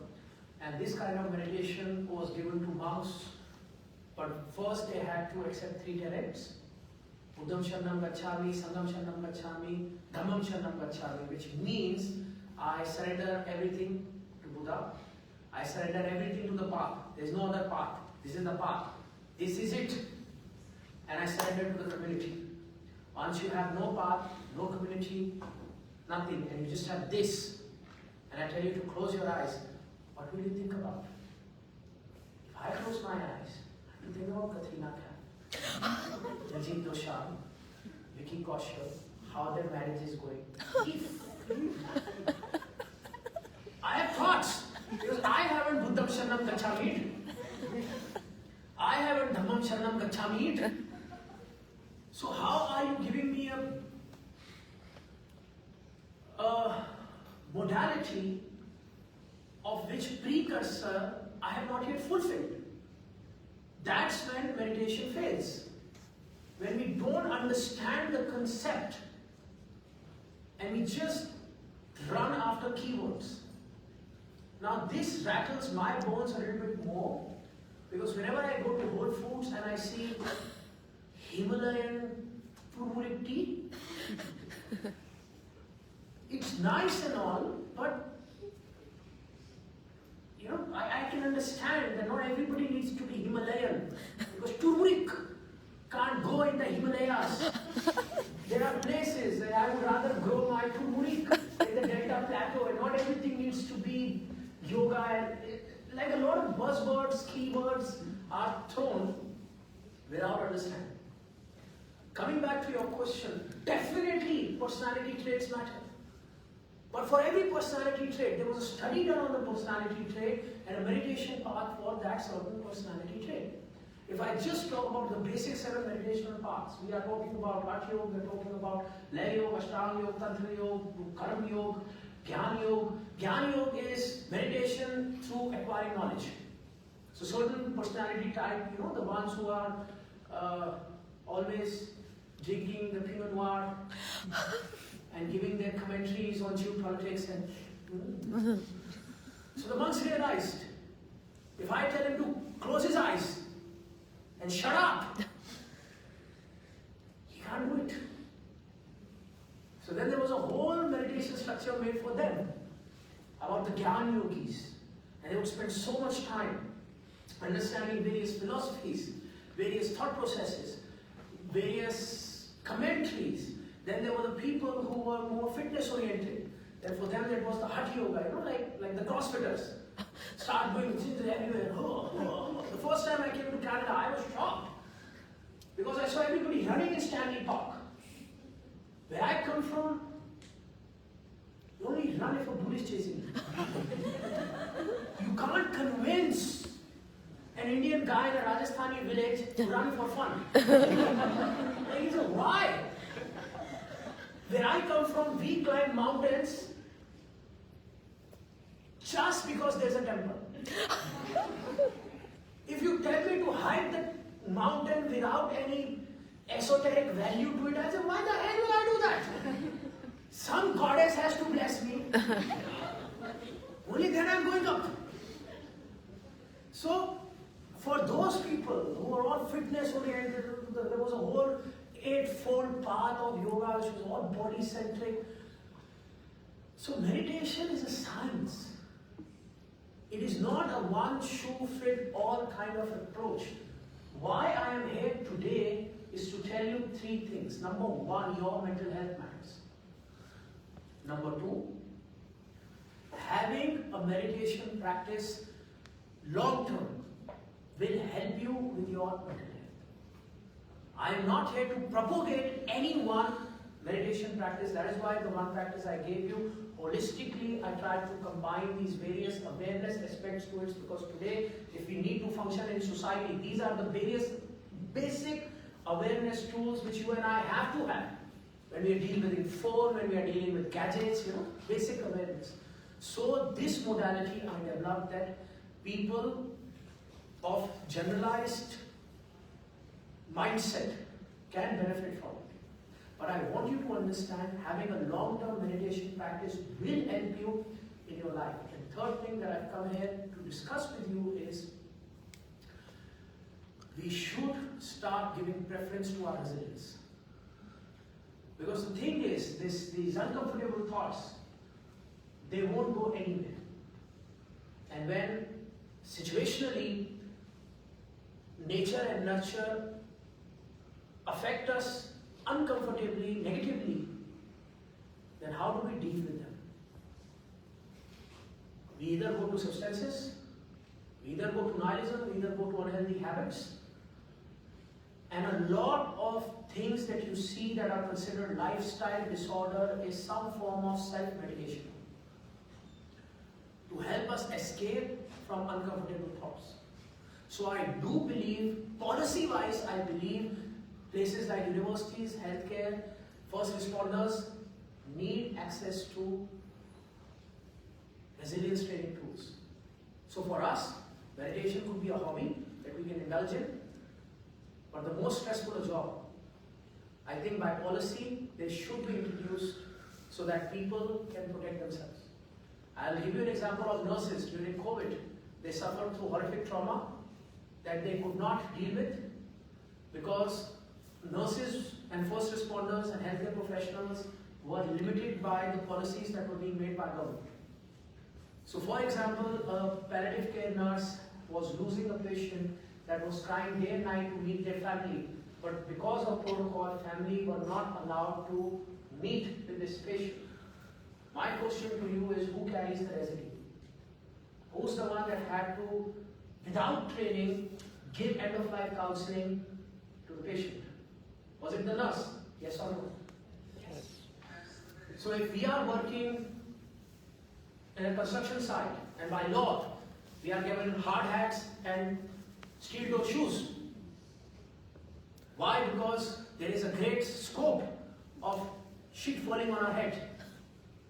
Yes or no? Yes. So in the same way, if now we have statistical data that certain jobs cause burnout, certain jobs cause stress, certain job does lead to anxiety, certain jobs are creating PTSD and suicide, then why is it not that in those critical, vulnerable situations, we are supplemented by tools that can help us? Prevention is better than cure.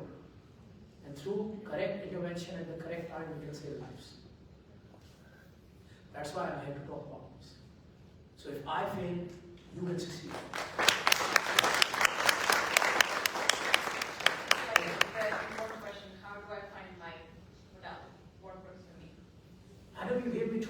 and you want me to make you the Buddha? That's why I'm here. Start with what you learned. How did you feel when you were doing this? Calm. Calm, yes. So this worked. This is not a magic pill. Practice this for 1 month. Every night before you sleep. And I promise you, I should not, but I still do, you'll feel better. Can you try to do that? Because remember one thing, when it comes to mental health, it has to be long-term or lifelong. I apologize. There is no miracle cure. We have tried. Long-term to lifelong.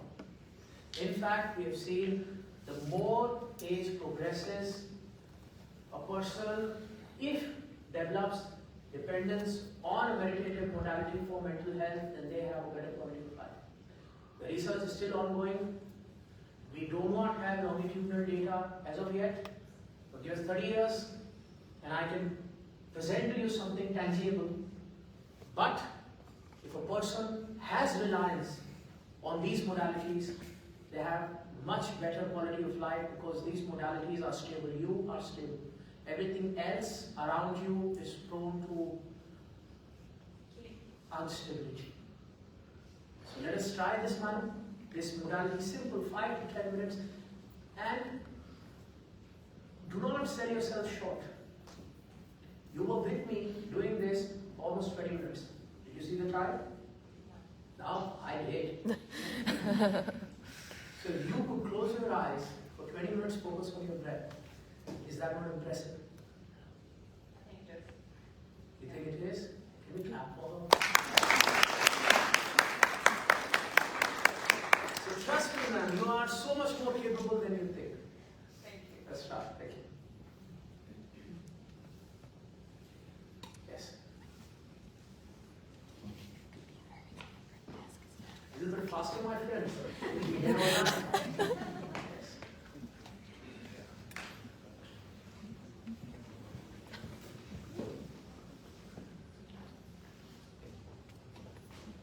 Hi. I had a question about the research when you talked about your research and how YOI mechanisms help people achieve better mental health. I was more curious about if you could elaborate on the exact neurobiological or psychological processes that take place that would help explain this phenomenon. We do not have data on neurobiological data because we did not procure it.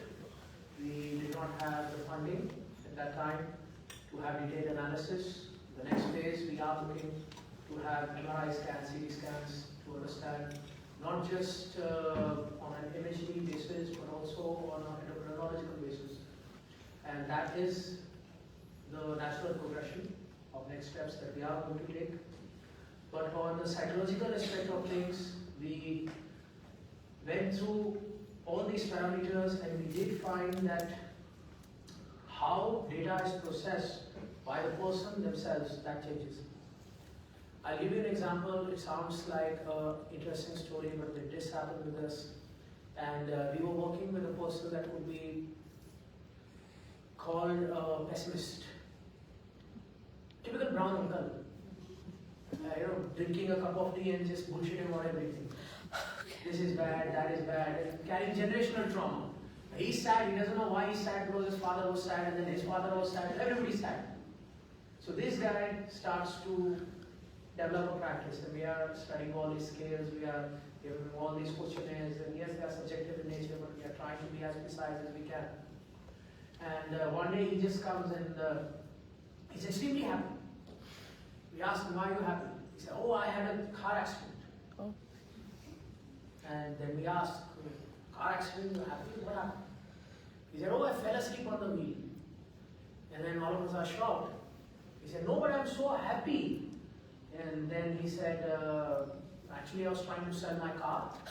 Nobody was giving me the price. And now after the accident it's totaled. So insurance is paying me so much. I made bank. And we are traumatized listening to him. He's happy. So psychologically, what we can see is how he is responding to the stimuli that is provided towards him. And this is something that is very, very powerful and something that we do not really value. We are always trying to change circumstances, not understanding how resilient the human brain is and how it is in the brain's nature to adapt, evolve, and expand.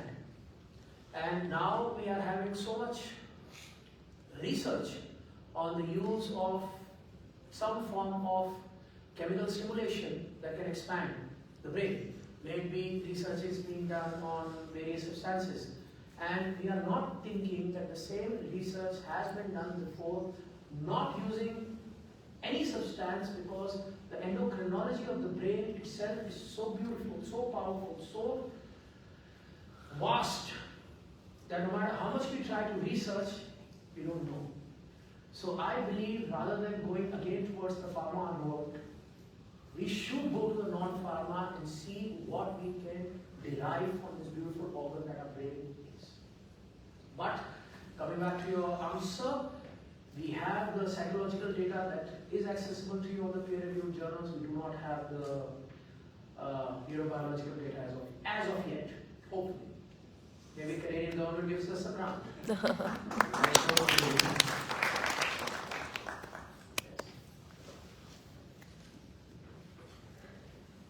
Hi there, thank you for that wonderful meditation. That was really nice and balancing. I have more of a life skills kind of question. So if you're a doctor and a urban monk, Zen monk, I'd like to know, like, maybe how would you handle, or what would be your emotional goal when having a life where maybe you're surrounded with people that kind of bring you down or have low energy? Like, how do you conduct yourself to maybe meditate and still be with them, or do you release them from your life? Like, what would be your personal goal if you weren't the person that was, supposed to be helping people, but I mean personally, what would be your ultimate goal so that you could handle and be happier yourself no matter what situation you're in? Maybe? If that makes sense.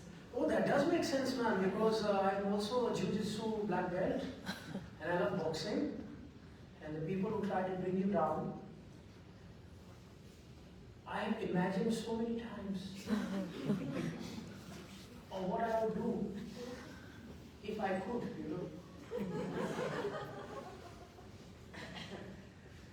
But that being said, man, again, it comes down to awareness, and it comes down to how we respond and where we are getting our nutrition. I look at it as psychological nutrition. I look at it as just like vitamin C. If you don't have enough, we are prone to scurvy and vitamin C deficiency related diseases. In the same manner, there are some psychological basic needs that a person needs to fulfill. Maybe the basic need of being loved, a basic need of being appreciated, a basic need of compassion, and subconsciously, and again, this is not the psychiatrist or the doctor and me talking, this is more of the monk.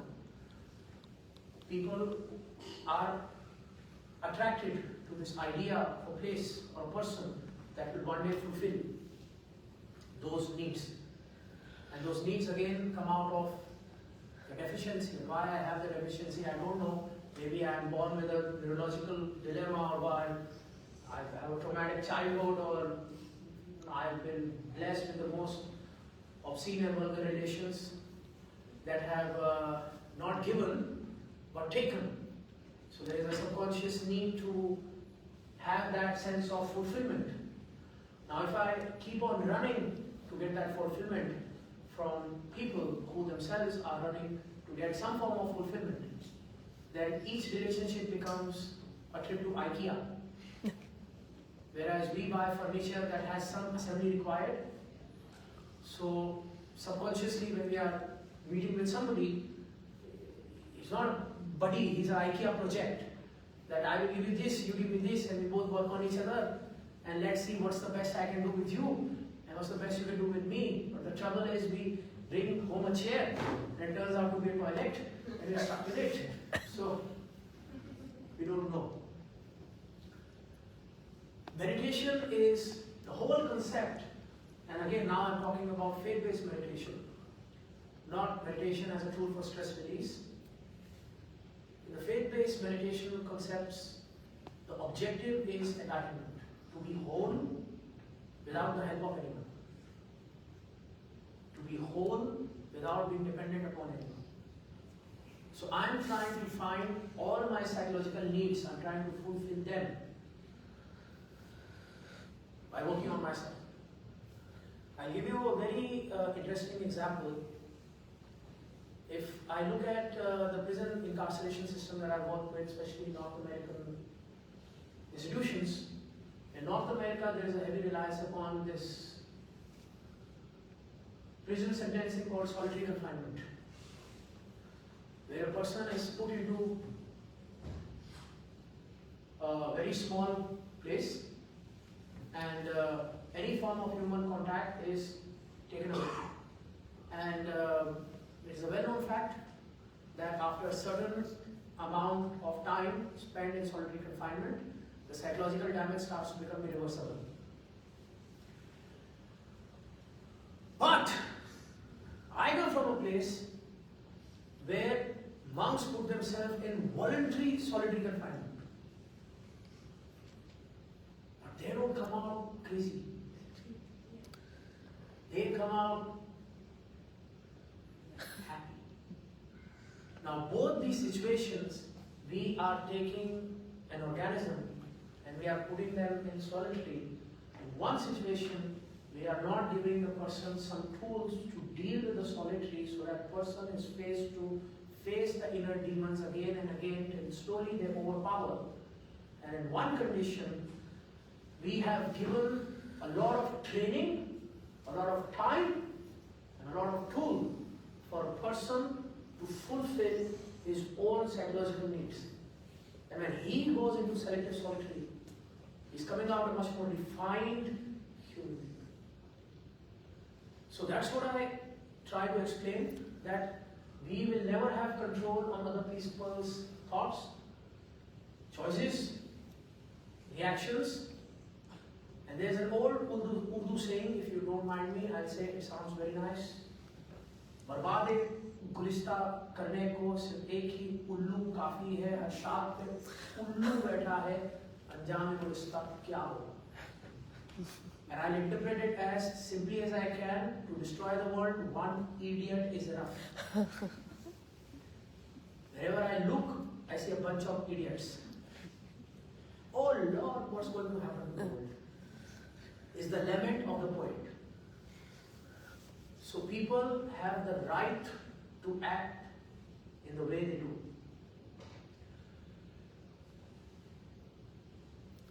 And that may have an impact on me. But I also have a right to develop an armor. I also have a right to find my bliss. I also have a right to fulfill my psychological needs. So meditation is that art of trying to fulfill your rights without encroaching on everybody else's. So a lot of self-reliance here.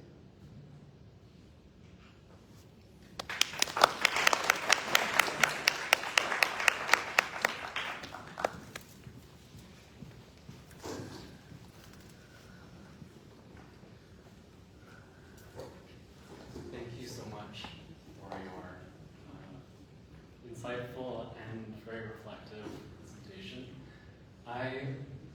So you mentioned earlier on the research conundrum that lies with, the conundrum of, I guess, acknowledging sort of where these practices come from, traditionally, culturally, and then bringing them over so that they reach the wider masses and audiences.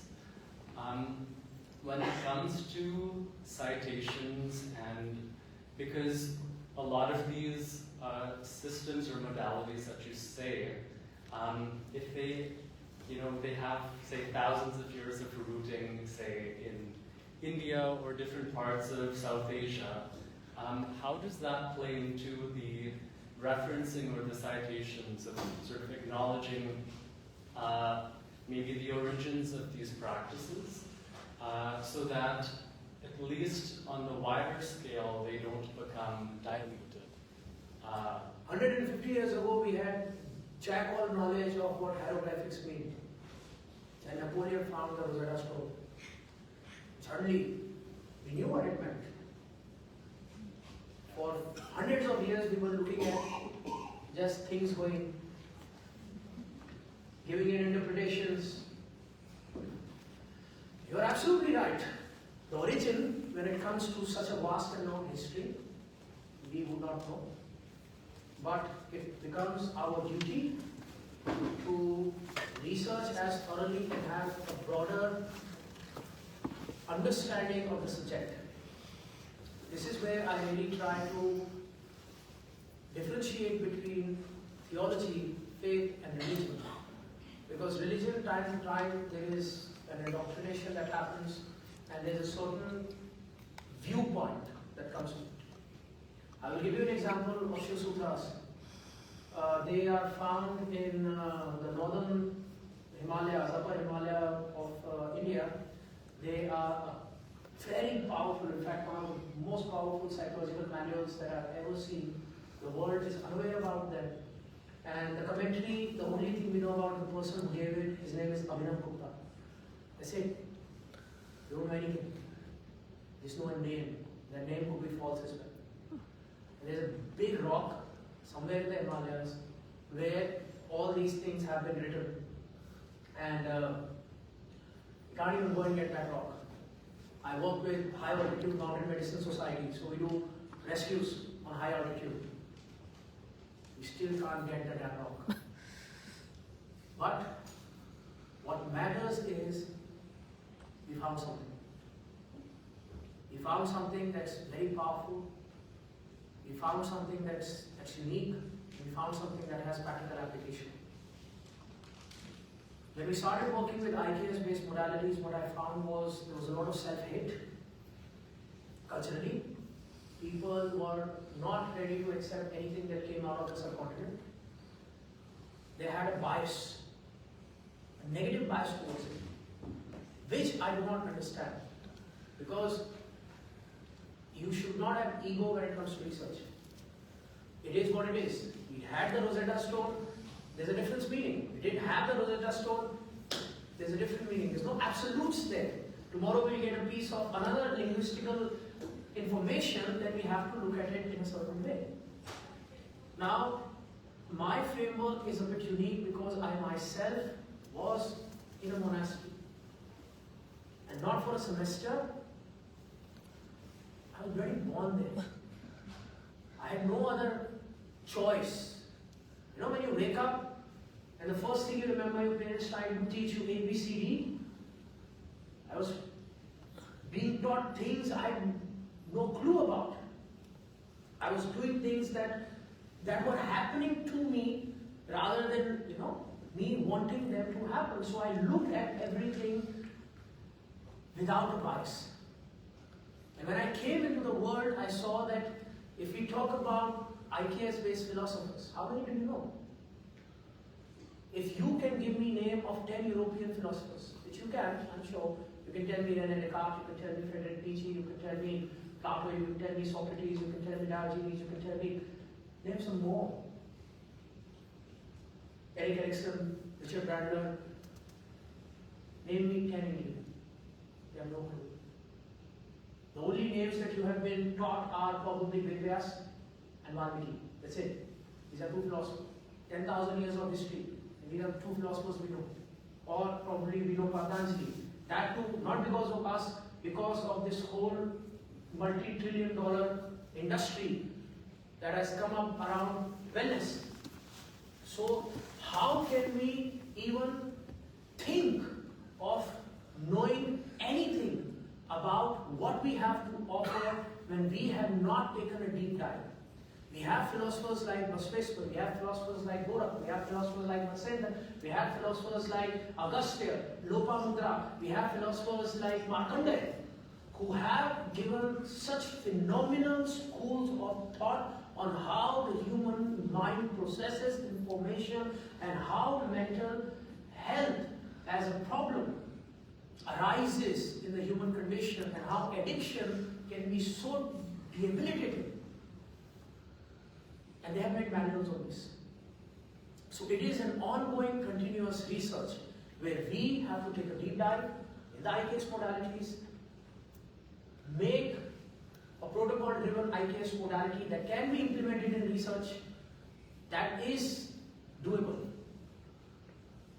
and then research about it, follow up about it, long-term, mid-term, short-term, and then what works, then large-scale blanket bombing policy implementation. As simple as that. But sometimes it is very good to find inspiration in certain places. But then the question is, are you inspired by those certain places? If I've already had a bias that there's nothing there, and that's it. No Rosetta Stone, nothing. I have allowed myself to be abandoning a treasure I could have inherited. So I think the difference between me and a lot of mental health researchers is I have a positive bias towards IKS. Because I've lived it. I've seen the benefit of it. And I've seen the practical implementation of it. And that's why I promote it. Thank you. So sorry to cut this session short. The building does close very soon, so we need to proceed on with the event. Okay, 2 questions. The last one's fast. I'll finish that. You get the gentleman here, first line, yes. Please. Hi, thank you so much for the meditation. Thanks, sir. And my question is that something that I struggle with mostly is that how to continue doing meditation sustainably, because if I do not do it one day, I feel so guilty about it that I just don't do it the next day, and I just don't. So how do I cultivate habits of meditation in a sustainable fashion, especially for students like me? It has to be progressive. Our mind adapts and evolves to the meditation practice very soon, and then the efficacy of the meditation starts to go down. Just like when you're doing physical exercise, you add the weight, repetition, it changes, it evolves, it adapts as you evolve and adapt. In the same manner, the correct meditative modalities has to be progressive in nature, and then it has to go through various aspects of my life. Generally, where people fail is when I see them compartmentalizing. Compartmentalizing is, in certain places, there'll be something, and certain places there'll be something else. For example, when a mother-in-law comes home, the Indian daughter-in-law is very different. And she's giving the samosas. As a husband, I'm like, I've never seen them before. So, it's like, we compartmentalize. We are different in different scenarios. And I've seen people who meditate, they have compartmentalized it into this very unique version of themselves, where things have to happen in a certain manner, then only the meditation will happen, or it will not happen. But we have to open that compartmentalization, and it has to be more of a discipline than a compartmentalization, whereas it doesn't matter how I am feeling, I go through it. So the mantra here is, repeat after me, just show up. Just show up. And just show up means it doesn't matter. You never have the right mood. It's like me trying to train for a marathon. Tomorrow it's raining. Tomorrow it will be windy. Tomorrow I have pain there. I will never train. I procrastinate. Yeah. The same is with meditation. There is no perfect time. You have decided a time for yourself, 7 a.m. let's say, or 7 p.m. in the evening. Just show up.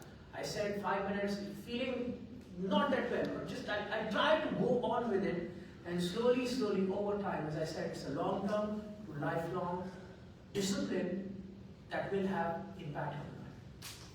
Thank you so much. Yes, ma'am.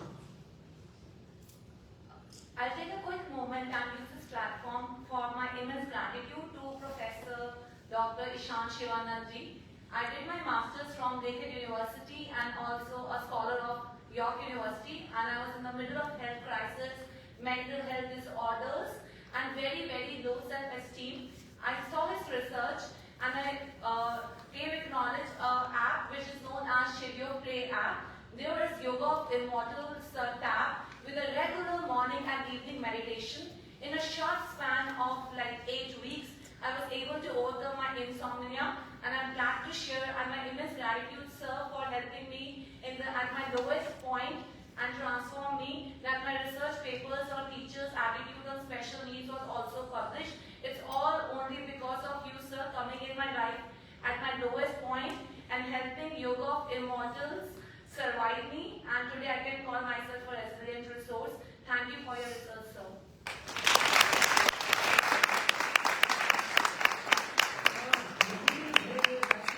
Why we made the app was we didn't want to, but COVID happened and we were in the middle of research, so we had to find out asynchronous modality through which we could implement the set protocol in the population groups live. So we came up with some software and code, but the trouble was we were hoping that 1,000 people will attend the program. We ended up signing up 100,000.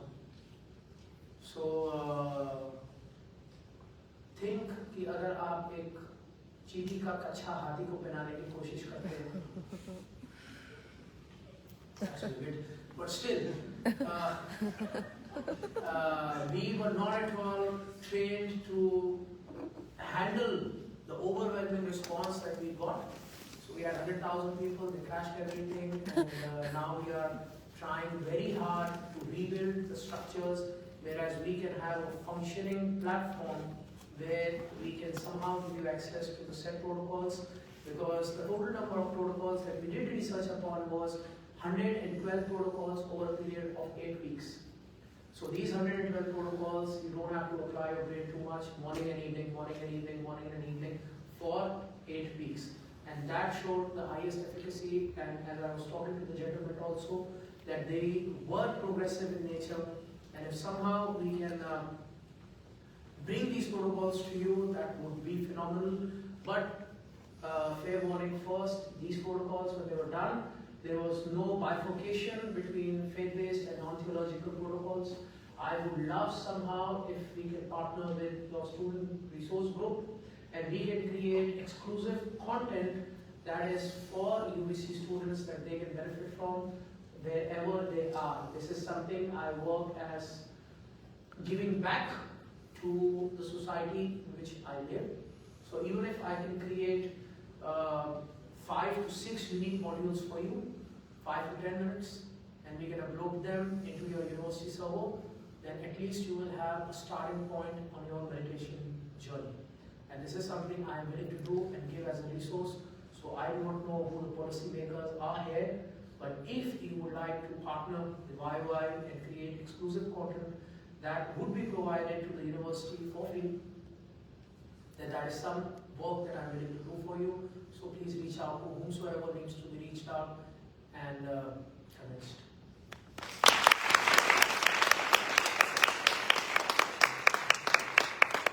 Thank you for your active participation, audience, and thank you, sir, for your insightful responses. So in our culture, we basically thank by chanting Om. So I would want everyone just to take a deep breath and just chant Om for 3 seconds.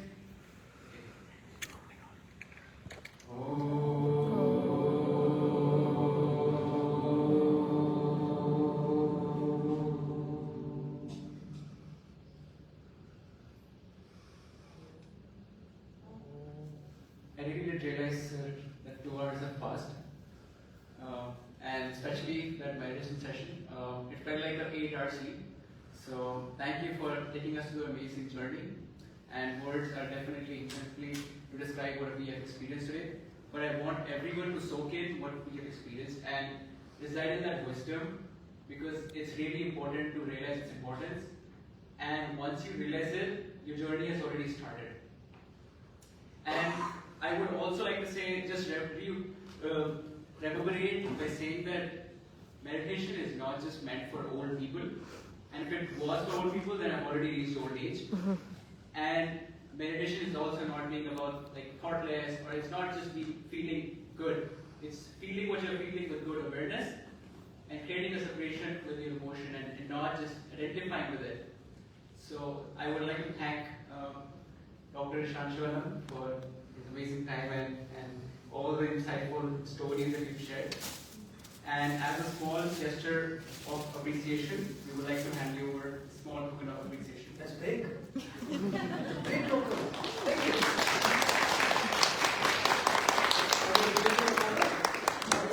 Oh. Thank you so very much, students and faculty members. It was a pleasure conversing with all of you, and I am hopeful that from today you take your mental health seriously. You matter. Thank you.